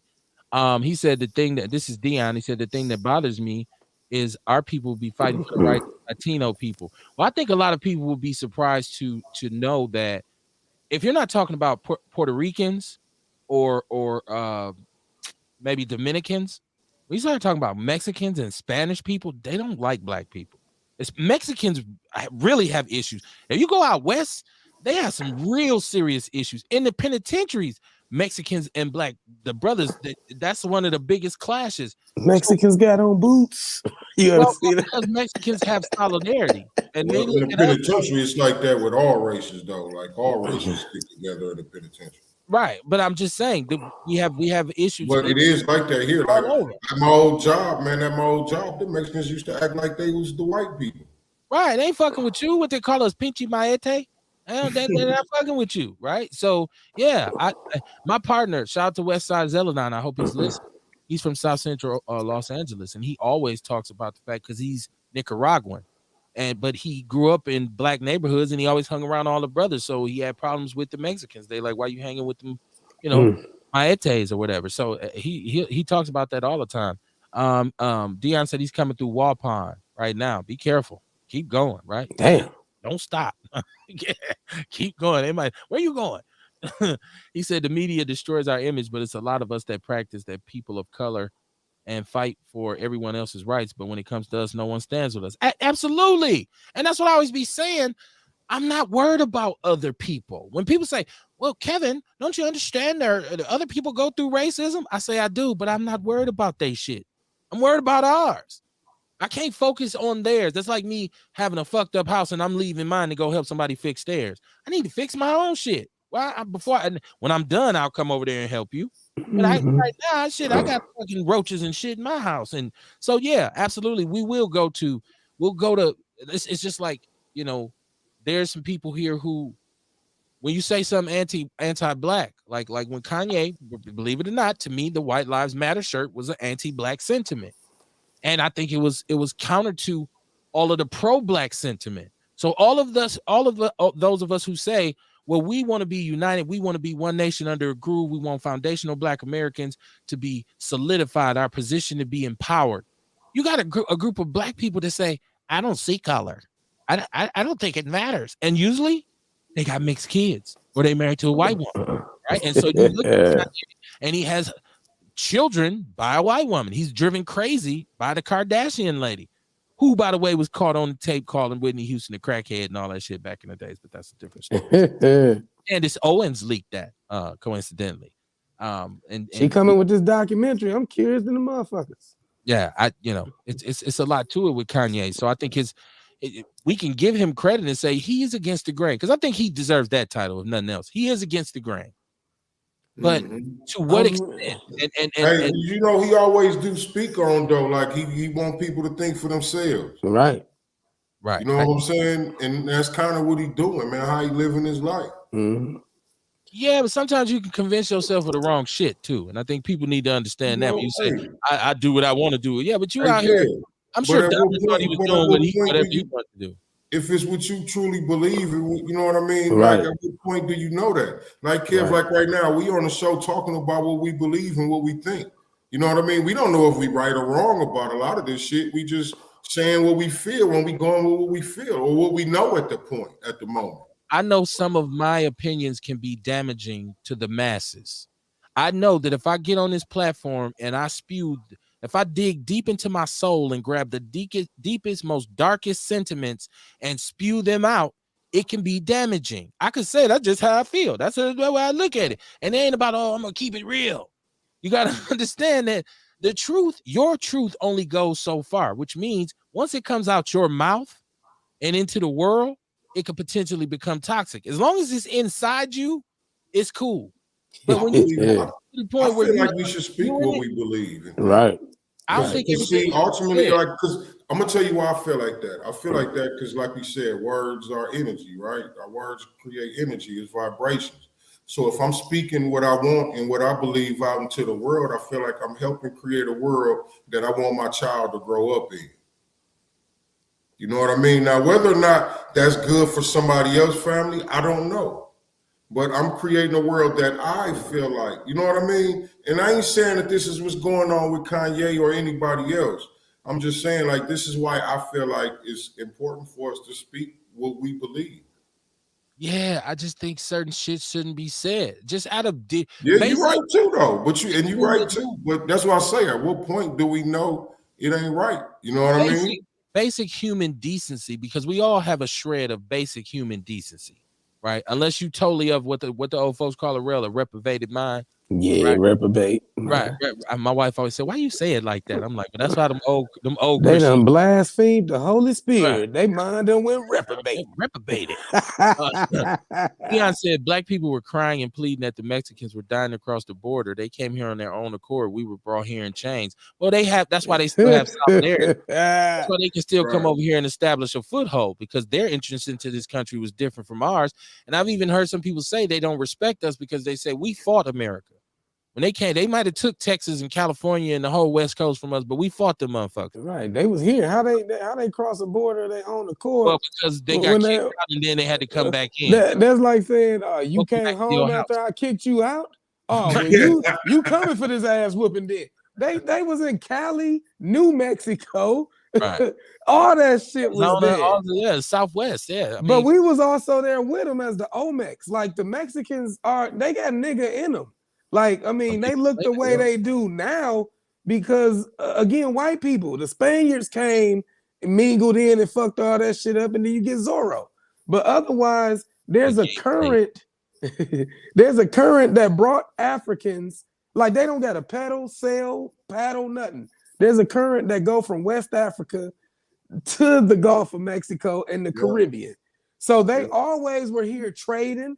Some of them was here and intermingled. They were the Omex.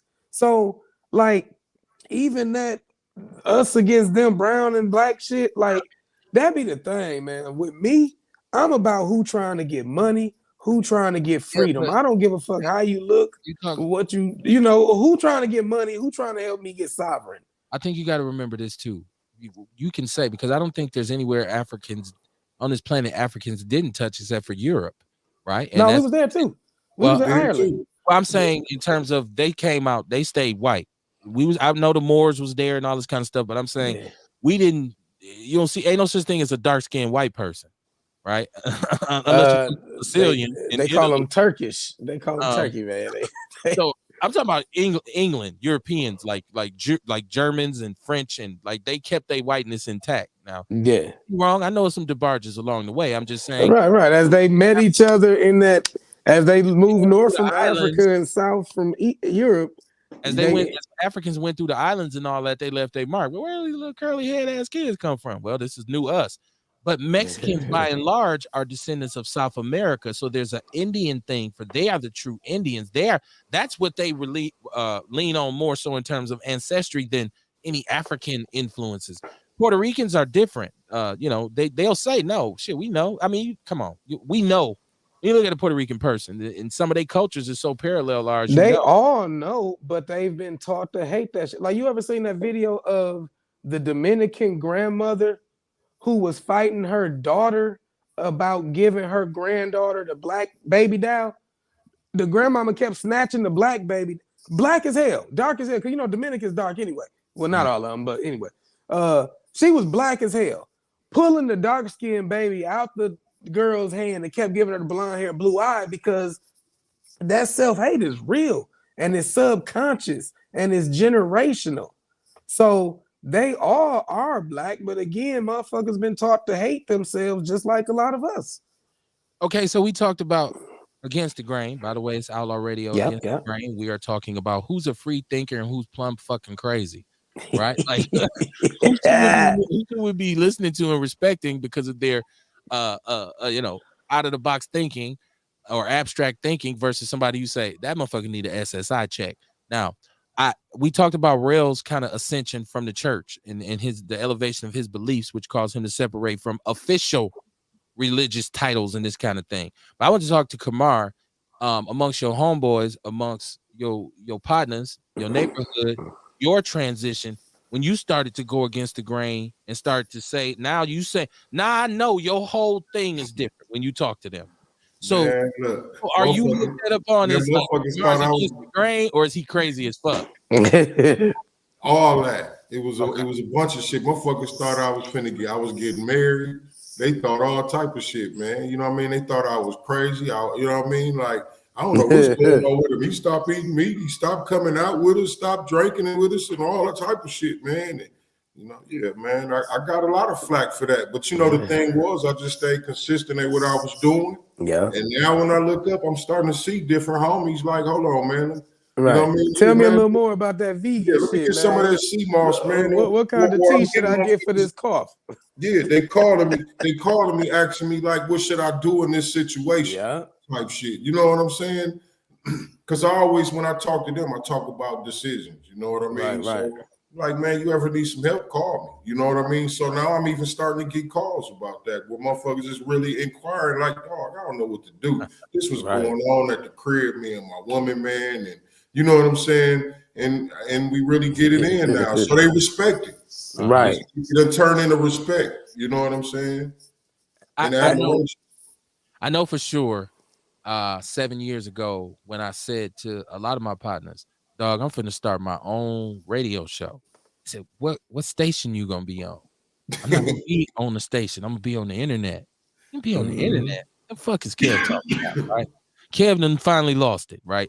And people, when we first started and people were listening, say, damn, dog, that's just crazy. I never thought about doing that. I never thought, nobody knew that this podcast and all this kind of stuff, they didn't know it was going to be what it is now.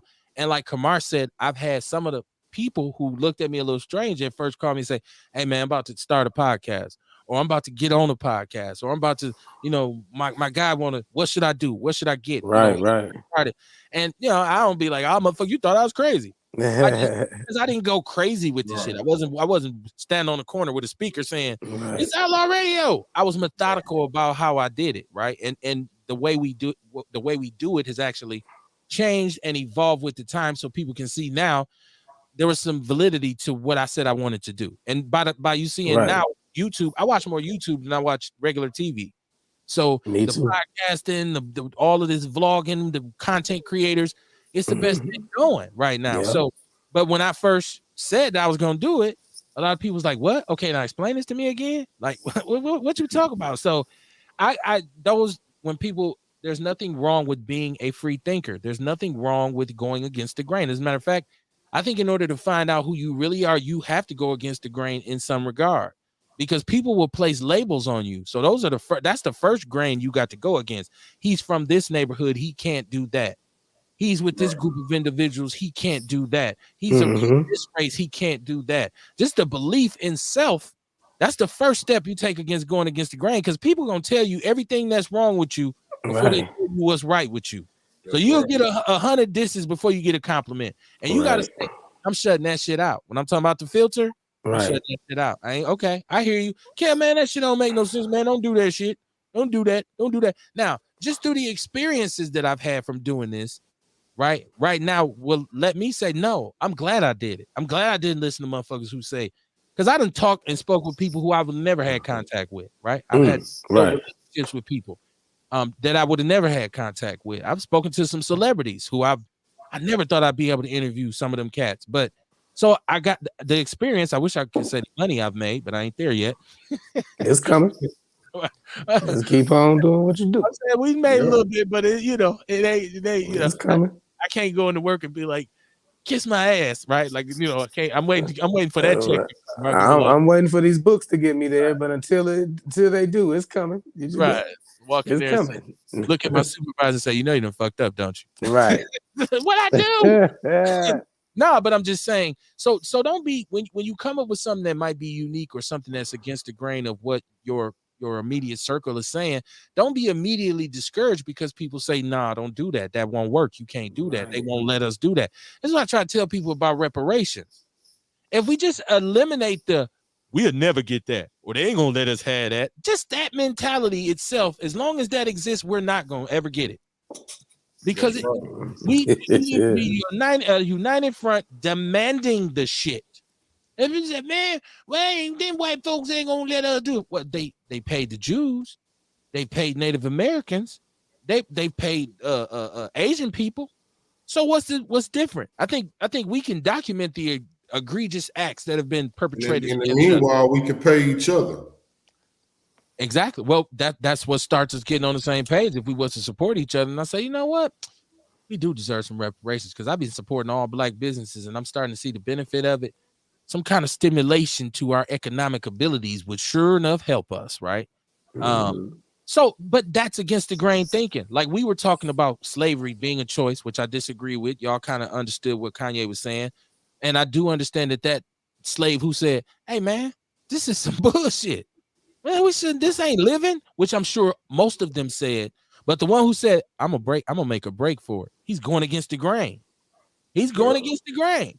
And until he get up north safe and sound and send a letter back like we doing fine up here, got me a job and everything, got an apartment, you say, oh, damn, it made sense for him now. Now, if he got his ass caught the next day and they brought him back and cut both his feet off in front of us, I'd be like, see, I told you that was some bullshit, right? Like, so, we fair weather fans like that anyway. Like, I knew it would work. Black people quit. I knew his ass was going to get caught, right? Like, so, but I'm just saying, so it's for us to think against the grain, but let's have some parameters. Like, because once again, I think Charleston White is just a very disrespectful individual. And disrespect, no matter how you look at it, sooner or later, you got to pay the piper. I've not seen a person who lives disrespectfully just in that, especially who has no real boundaries or nothing. I've not seen them last long term. Eventually, it all comes. Look at Wendy Williams, right? Look at Suge Knight. Look at all these cats who was the bully, who was, out here just forcing their will and all this kind of shit. Look at the endings that they came to. Like I like to watch the dark side of comedy. I don't know if other people are nerdy like me, but I like to, because you see there's this ascent to fame. And he was real, he was telling the truth, and he was thinking outside the box, and he was against the grain, and then this shit corrupts. So this motherfucker goes crazy. Richard Pryor's running down the street on fire, right? Like comedians have horrendous falls. The white boy Artie Clay, oh my God, that's one of the saddest ones.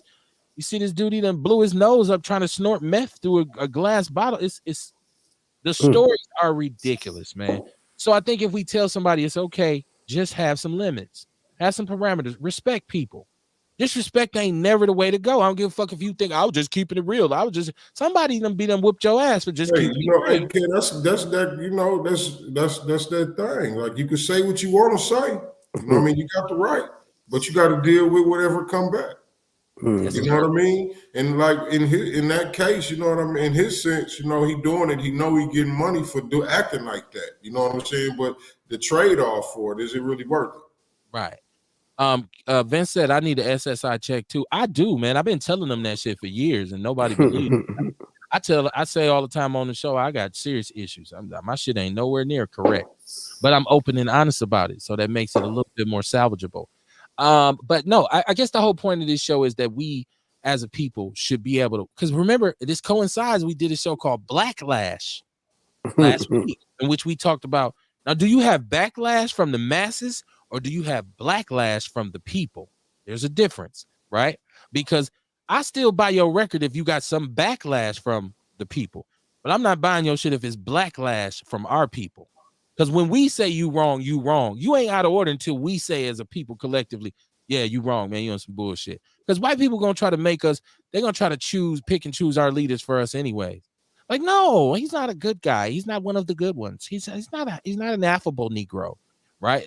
And I don't desire to be I don't desire to be down with the affable Negro. Because I think the day of the affable Negro is gone. I think in order to fix our community, we have to be against the grain, because the grain would dictate that we go where? Prison or to the grave, right? Or whatever. They have for us. We'll consumerize the shit out of you until you can't spend no more, and then we'll medicine your ass until you die, right? And we get paid off that shit too. That's what they're doing to everybody anyway. Right. So I just feel like if we encourage each other, hey, it's okay for us to see things differently, and we don't all have to go against the grain. I mean, we don't all have to be the person to stand up, and some of us have to be the person that supports that individual. Like he against the grain, like y'all did for Kevin Samuel or whoever. No, it's cool, Kev. There was some validity in what he said. There was some value for us to reap as a community from what he said or done. Sometimes we just got to be that person instead of saying that motherfucker crazy. But in Daryl Brooks and Kanye West case, I believe both of them son bitches crazy is batshit crazy. It can be. When I see Kanye West walk, I know fashion and all that. You got a mask on and you walk around dressed like a mummy. That's a help. That's a cry for help. That's and Willie D, who's another individual who I love, who goes against the grain, some vicious shit about Kanye's mom, which did the Charleston White thing, disrespected the dead. And he said, I don't believe Kanye West's mom passed because of a botched surgery. I believe she killed herself because she realized she raised a fucking nutball. I said, damn. Everybody said Willie D went too far. And his apology was, first of all, he said, Kanye West fans tried to bully me. You can't bully me. I say what I want to say. But then he said, I do apologize because what I should have said was, fuck all y'all. That's how he cleaned it up. Damn. Okay, Willie. I mean, and he's entitled to feel how he feels, just like Kanye is entitled to feel how he feels. You know what I'm saying? Like, that be the thing when we allow somebody else's opinion or word to move us to irrationality. I mean, they say when you don't like something, take away its only power over you, which is your attention. Cut off YouTube if you don't like what Kanye's saying, or cut off the TV. Like, I mean, I don't even know what the fuck he be saying because I don't watch dumb shit. Like, I mean, or shit like that. I told you, all my shit is law of attraction, how to become, rich dad, poor dad, think and grow rich, because I want to see a change in my circumstance, and I'm not about to waste my time or attention with any bullshit that doesn't benefit me financially or mentally. So we have to become masters over our attention and stop blaming other motherfuckers for how we react because we gave their ass some attention. I'm a recipient though. I receive messages. I do. And I, like Kamar said, I receive the energy that comes along with it. And I do understand it only take one motherfucker to say some fucked up shit and assemble the masses. We're talking about an Adolf Hitler. We're talking about these fake ass white supremacists who get groups of people together, 2-3 white dudes dragging a black dude down the highway tied to the bumper because one of them said some crazy shit and he had a fucking clown club with him that said, yeah, let's do that shit. And all of a sudden now you got somebody hurt behind the bullshit, right? There's always gonna be fools that follow folk. Always. Right. So that's why I say sometimes we got to call a fool and say, man, shut your ass up. That's dumb shit. And people say, damn, he should have said he want to say no, he can't. And that's why I would tell it'd be like somebody coming in my house saying something disrespectful, and I'd be like, man, you got to get out. And they say, no, I can say what I want to say though. Well, you can't say it here. No, that's your domain. Right. Now, that's different. And that's different. That's having to deal with the shit you say too. Right. That's like with me in my house. That like I say what I want in my house because anybody in my house don't got to be in my house. But I do govern myself accordingly if I'm in somebody else's house. Just like my parents or some shit like that.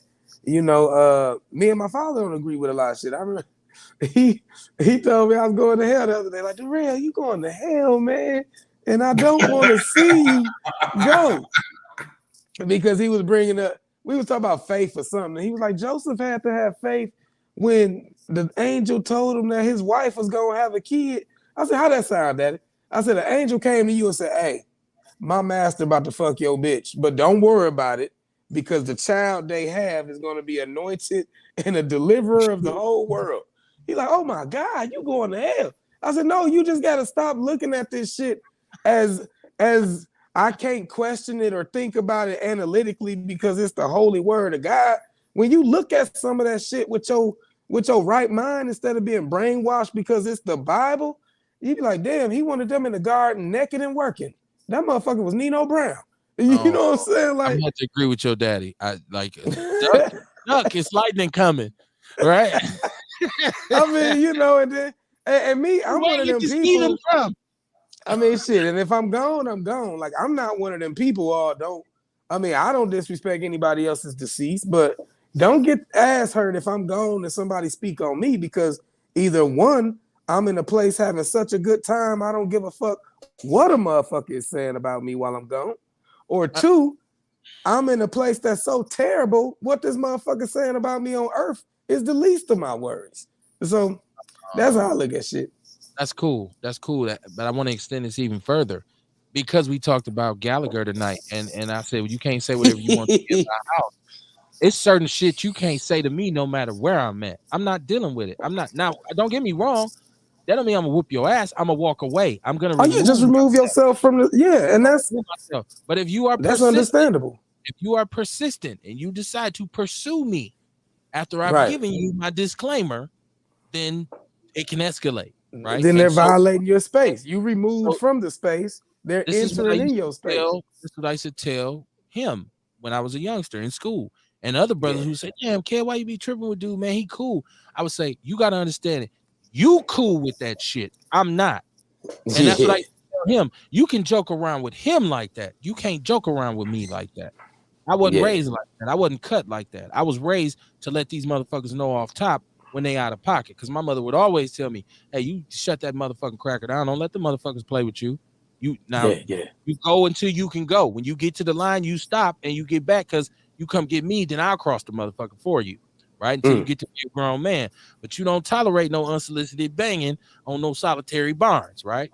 So, and that's the amount you grew up with. Like, you joke around with them like I've said this before. I got a couple cousins, a couple partners who, by and large, my whole crew that I came up with, we was clowns, right? Like, we gonna rib, we gonna joke, we gonna talk shit to each other.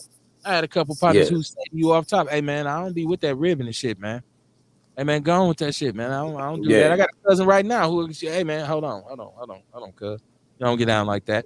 And you got to respect it and say, oh, all right. Right. And you could go to length and be like, oh, motherfucker, your ass. Then you get, like Kamar said, you get what you got coming to you because he done told you. Right. But in the case of Charleston White, I just believe I like what he's doing in terms of getting into the community. I have seen the footage Kamar's talking about in terms of him going into politicians and really, and he does work with children, and that. But I think you kind of discount and discredit a lot of that stuff when you incite other shit. There's absolutely positively no excuse for a black man to be trying to intentionally lure another black man into a trap to get locked up. You can speak against it. I'm against the bullshit in the lyrics, right? And I come up on gangster rap shit, and that shit was crazy too. But I'm against the messages that's conveyed to us, not just in rap music, but in media, period, right? But I'm not going to set no rapper up because by me setting up one rapper ain't going to stop the problem. Or by me getting 7 rappers locked up, that's not going to stop the problem, right? So I'm not going to go that far with it. I'll speak out against them and let them know, hey man, I disagree with what you're saying, and I think what you're doing is counterproductive. It won't escalate to that unless he says, well, I'm gonna beat your ass then. Then I have to let him know you fucked around. You got the wrong one today. I ain't Charleston. I ain't Charleston. Yeah. I'm just saying the disrespect left on the floor, man. And with his son, when you say I'm a Trayvon Martin him, I'm gonna George Zimmerman him, that is the coolest buck dancingest shit I've ever heard in my life. Those words was wrong, but you know what, Kev? Yeah, that's a wild reference. Fucked up. But you know what? Like, he threatened him too. You know what I mean? So I don't think T.I. can really go at him for threatening him because, like, little bro. So did the little boy threaten him first? No, Charleston White started it. He talked his shit, and then they got back at him. Right. No, he threatened me. Yeah. So he stated his opinion, and in response to this man's opinion, the boy felt he needed to threaten the man for his opinion. He was disrespectful in his the words and comments he made initially was disrespectful to these youngsters. And people are missing that. And they keep saying, whatever he did threaten, but he came out of his mouth and said some foul shit about him and Boosie's son off top. And I mean, that'd be like me antagonizing these youngsters and then saying, well, I'm gonna disrespect you and talk shit to you, and then I'm gonna call the police on you. How in the fuck does that help? So I'm just saying he did start it. But now T.I. son is 18. He responded how he responded, right? Mm. Whatever their back and forth is, their back and forth. And then that's not where my opinion is at. My opinion is your choice of words. When you say I'm going to Trayvon Martin, you making a joke out of one of the most tragic Right. events that is, and George Zimmerman walked free, and we've seen countless other black men who didn't even do nothing like that go and do football numbers. That'd be like a white cop. That'd be like a white cop joking around, right? You walk by a cop and you say, "Excuse me, officer." He said, "Oh, I thought you was running up on me. I was about to George Floyd your ass." Is that fucking funny? That shit ain't funny. If he said, "Oh, I was about to Philando Castile you, boy," that's funny. That ain't cool. I'm about to Mike Brown your ass, huh? I'm a Ernest Lacy the shit out of you, right? I'm a Malcolm X your ass. I'm gonna hit you with a shotgun, right? Like, you see where I'm going with this shit? It's less and less funny. You start to think about the context. It is. Yeah, that was. And that's why I said earlier. That's why I mentioned the money. Like, what motherfuckers be willing to do for money? Because he got to do that type of shit to keep his ratings up, to stay relevant. You know what I mean? And that's how he's staying in the game. And motherfuckers doing whatever they can to get money. Just like motherfuckers, women or men do shit on Facebook to get likes. You know what I'm saying? This is what works. So that's the route that he taking. Right. You know what I mean? And yeah, but the words that he used be fucked up sometimes. Right. Oh, right. Yeah. Well, that was fucked up to Trayvon Martin. I'm more worried about Trayvon Martin family than T.I. Exactly. Like if he was rah-rah, fuck him. He got to be able to dish what he can take and shit. But I mean, there's are you with me? There's the damage because you don't know where you're at. Listen, he's somewhere totally out the way, right? Just doing his thing. And it's a group that have already said, this motherfucker said some Trayvon Martin, George Zimmerman. Don't give a fuck about T.I. Don't give a fuck about none of the Nipsey Hussle. Right. They on that, like, fuck this coon ass nigga. And I'm not a celebrity, and I'm gonna get away with this shit. Now, he gets killed. Here the feds come on T.I. Here the feds come on whoever he's gotten into it with. Because this bullshit you put out here, like I said, it comes back to bite you in your ass. So when you, people gotta be careful with social media. Yeah, man. Yo, come on, man. Yo, I mean, just like the cat who with that that post I posted after PNB Rock lost his life, and everybody was posting that old Twitter, him going back and forth with that dude on Instagram. So then the dude, that was like a year ago. So then the dude like, hey man, look, y'all playing that shit now. Like I had something to do with it. So all the comments was like, oh yeah, now this nigga got to try to save face. But yeah, you always got to be careful. Like I've always worked in like call centers. Well, most of my career been in call centers, and they used to always say, on the phone, you got to always consider the shit recorded. And they said on the phone, make sure you never say anything on this phone that you wouldn't want posted on a billboard over the highway. So like even when I'm not on the phone, I try to, I don't say anything I can't repeat. I don't do anything I can't discuss because you just got to be mindful of shit like that. So I think a lot of cats they weren't taught internet etiquette.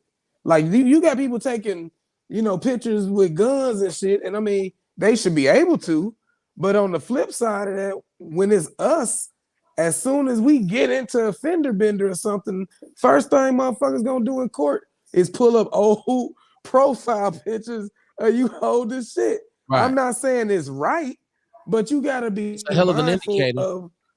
Right. You gotta be mindful of what you broadcast. Right. And you put it out there, so don't cry now, God damn it. Right. Ernest Walker said, I still love Ghetto Boys, Mind of a Lunatic. As a young cat, I knew it was music. I did too, but see, I considered that as just like watching a movie. They was different. They was storytelling. They not saying go out here, catch a body, and fuck a bitch. They usually, like our rappers was telling, they was storytelling. They was telling you about somebody they knew from the hood or some shit like that. They wasn't.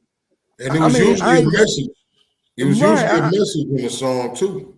I was gonna say they wasn't promoting it, but I mean, I guess it all depends on your perception of it. But to me, I mean, just like Slick Rick and the damn bedtime story. You know what I'm saying? Like, children's story. Your children's story. I'm sorry. he wasn't promoting motherfuckers to go out there robbing. He was just saying, this was a Cautionary. story and It was a cautionary. cautionary. Yeah, this ain't funny, so don't like Right. Black people don't care because as long as we can well shit, I don't care who is. Fucking rob his ass. No, I just think it's one of the more poignant things. One of the more poignant things Pimp C said, who's also an individual who's against the grain, who My absolutely idol. but I've heard Pimp say some shit where I was like, not so much, Pimp. Yeah. But once again, I think one of the more poignant things he said is niggas talk a lot of shit from a safe place. I know because they can't look me eye to eye when they in my face. Right. So it's always that thing about watch what you say. Because you never know when it might be like, hey, yeah, that's me. Oh, I'm so and so. Oh, damn. No. Don't worry about it. Like I'm saying with Charleston White, he doesn't know when he's gonna turn around one day and it's gonna be somebody standing behind him like Trayvon Martin, huh? Or somebody who's just trying to get some clout because they know a lot of people don't like put a him. bounty on your own head. Talking about you want to die of martyr. Man, come on, man. Yeah, that shit crazy. You gotta be careful with your words. Right, man. That's what I'm saying. Words matter. And it's funny when a person say, man, it was just a word. Like I said, right time, wrong place, wrong time, right maybe place. he do. Maybe he might. He might. Well, I mean, shit, he put it out there, so you got to take him for it at his word, right? Shout out to Kobe Lloyd, man. Neighborhood. Damn, man. I'm getting support from Capitol, from the neighborhood. Peace. He says self-incrimination is a no-no. You damn right, Kobe. Right. A whole different code, right? I'm not. One thing he say, I do dirt by myself because ain't nobody to tell on me. Because I damn sure don't tell myself, right? Scarface had that in the rap one time about I roll one deep, right? Because I ain't nobody to tell on me. I ain't gonna tell on myself. So, but yeah, man. It's always a lot to talk about, man. When it's always a pleasure when players meet, right? So right. Be able to sit and pontificate with you gentlemen is wonderful, and I truly enjoy it. For sure. I'll be cracking up, man. Yeah, man. It's interesting how far conversations can go when you sit down and actually have them, as opposed to yelling and screaming at each other or saying I ain't want to hear shit dude got to say. Fuck him. I don't want to hear that. Right. Well, you are less enlightened for that, because sometimes to hear somebody say something you thought they was wrong before you heard them talk, and after you heard them talk you knew for sure they was wrong, or at least in your opinion. So you're that much more enlightened, and then the next time you see him you be like, I already heard all your shit, you ain't gotta say it to me no more, I'm good. So it ain't that I'm dissing you because I ain't heard what you saying. I know exactly what you finna say. Move around with that shit. I don't want to hear it. So I would prefer to be that way than be super dismissive of somebody just because I'm so minded and I'm so all my ideologies are 100% correct and all you are just uninformed and lost. Come on, man, you can learn something from anybody. I mean, a little bitty baby can teach you a lesson. If you ever had kids, you know that, because you fuck around, do the wrong thing, and the baby throw up on you, like, damn, I won't give her that no more, or I won't hold her like that. Right. You just learned a lesson from a baby. So don't be quick to dismiss, but be thorough in your dismissal. Meaning, I'm not quick to dismiss you if you're saying something against the grain, but once I figure out that your logic is flawed, in my opinion, or I feel like what you're saying is counterproductive, I'm swift with the dismissal. I don't fuck with you no more. Like Rail said, he don't even watch the bullshit. Unfortunately, I am a cheerleader for foolishness sometimes, and that's cool. I watch everything on YouTube. Like I watch M-Rec, I watch Doggy Diamonds, I watch $1 Million Worth of Game. I stopped watching Drink Champs because Nori just got annoying to me when he get drunk and then he wouldn't let the guest talk. And it's like, damn, I don't want to hear you talk. And that horn and shit. Right. Well, it just got, and it had a shtick for a minute, but I think, and I haven't watched it lately because I heard that they made some changes to make it more palpable. But I just like I said, I watch all that shit. So because I'm interested in the information that's coming out and going to our people. And I'm on Facebook all the time, and I'm always on Instagram. And I'm like, people say I got to take a social media break. I've never had to do that because I don't take it to heart. I know it's not, but it damn sure is one hell of a telegram service for information to flow. Because it's been plenty times when I've seen something on Facebook like, what? This shit just happened? Let me put that in the People's News Network, and it'd be some important shit. And people like, damn. So You know, I'm not, like I said, I'm not quick to dismiss individuals for thinking outside the box, but I do think everything got to be done and practice in moderation. That's how I feel. Shout out to you, Deion James. He said I enjoyed the show as always. Thank you for coming, my brother. For sure. Man, I'm working so hard to get Outlaw Share the Nation YouTube link. Yeah, man. I gotta share the YouTube link more. I don't even. You know what? I just let it go because we always say we do this for a cause and not an applause. That's what I did with my higher frequency page, man. Like I got plenty of videos on that YouTube channel where I was talking all kind of shit, and I probably ain't did a video in a year. Cause I just like allocated my energy to where it seemed like it was effective. You know what I'm saying? There's about 150 on our YouTube page from up to 3-4 years ago. So it's just an indicator. And some of them I look back at and be like, damn, I was drunk on that show. But it's like, oh, we was all high on that show, I've been right? looking at my shit like, dude, I was high as fuck. Right. You just tell sometimes, like, yeah, back away from the cup, right? But the cup, the brownies, man, oh shit. But you know, and I'm glad that the show has evolved to the point where it's at now, where that's not really a staple. And that's not to say I don't pregame or postgame, but I just feel like I need to be on my P's and Q's while I'm, you know, while we're doing our thing. But so the weekend's coming up. In the sunny season, I guess it's supposed to start to really get frigid and cold now as fall. Yeah, man. What you got coming up for the weekend? On the weekend, I'll be at the Friday Market Friday. Other than that, I'll be answering these calls and making deliveries. Right. Dion said, "Are you at the Phoenix this weekend?" No, I don't think. No, I ain't gonna be there this weekend. I'm gonna be at the Friday Market Saturday.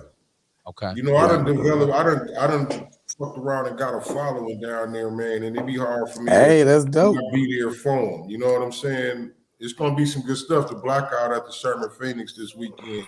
But you know what I mean? Like I say, once I got this following coming, man, people depending on me. I got to be there for them. All right. Girl, what's shaking with you? Oh, man, you know, forever promoting my books, 12 Steps to Becoming Your Own Dope, available on Amazon. Then now I also got, look, my lady setup still right there with my CBD infused health and beauty products. If you need any CBD infused lotion, bath salts, body washes, and then I got a plant-based powder because, like I said, that talcum was making people pussy fall off. And then my mama finally got approved with her PNCC, so I will be like advertising and marketing and recruiting. So I'll be recruiting women who are pregnant or have a child 6 weeks or younger who need prenatal care coordinator assistance. And I'll be recruiting anybody who wants to be a prenatal care coordinator, getting paid to assist these lovely ladies out I know here. somebody that needs some help right now. They just Hey, called man, me 2 nights ago. Shoot them my way. Gotcha. Share it all in the People's News Network, and we'll spread it to the people like that. Shout out to Vince Tony. Vince Tony said, as always, I enjoyed the show. Vince, you know you my man, 50 grand. I can't wait till you come back. For sure. He was whooping people on that pool table, man. When I went there to give him the book, he was whooping cats. I was like, damn, if I had some time, I would have hopped on that table. I didn't know Vince was wicked with the stick. I know he golfed. Man, he was whooping cats, man. He was up there at least 3 games while I was waiting on my fish. Okay. Man, the mini trades. Oh, man. Right. I sure enough appreciate you all for rocking with us. I appreciate all the support we get. Please share the show. If you enjoy what you heard, you were enlightened, you were entertained, you were irritated, share the show anyways. Yeah. What an asshole that Kevin Barnes is. Share it with your friends. Like, tell him, any asshole? All y'all just create a Kevin's an asshole club and tune in every week to see how asinine I could actually be. I want to say, once again, I lost Chris Johnson this week. We lost Chris Johnson this week. Yeah. And you know, just driving through the city, driving by his house. Today I just kind of just reflected on it, like, damn, I'm not gonna be able to talk to my partner no more. So I want to say again, rest in peace to Chris Johnson, man. Incredible brother, man. A very, very knowledgeable brother. Who, when I talk about against the grain, but being within the lane, Chris Johnson comes to mind because he was totally against the grain. He was totally revolutionary in a lot of the ways he thought, but he knew how to navigate the system to make it work to his benefit. And I was Right. always inspired when he would talk to me about business and methodology and stuff like that and how he moved. But he was getting money. He was taking care of his business. But he, in terms of, as they call it, being a monkey for the hunky, he wasn't going to play that, right? He wasn't paying the $5. And so Right. our connection was always solid through that, because he'd say, I could tell him what I wanted to do and tell him how I felt. And he'd say, Kev, there's a better way to handle that.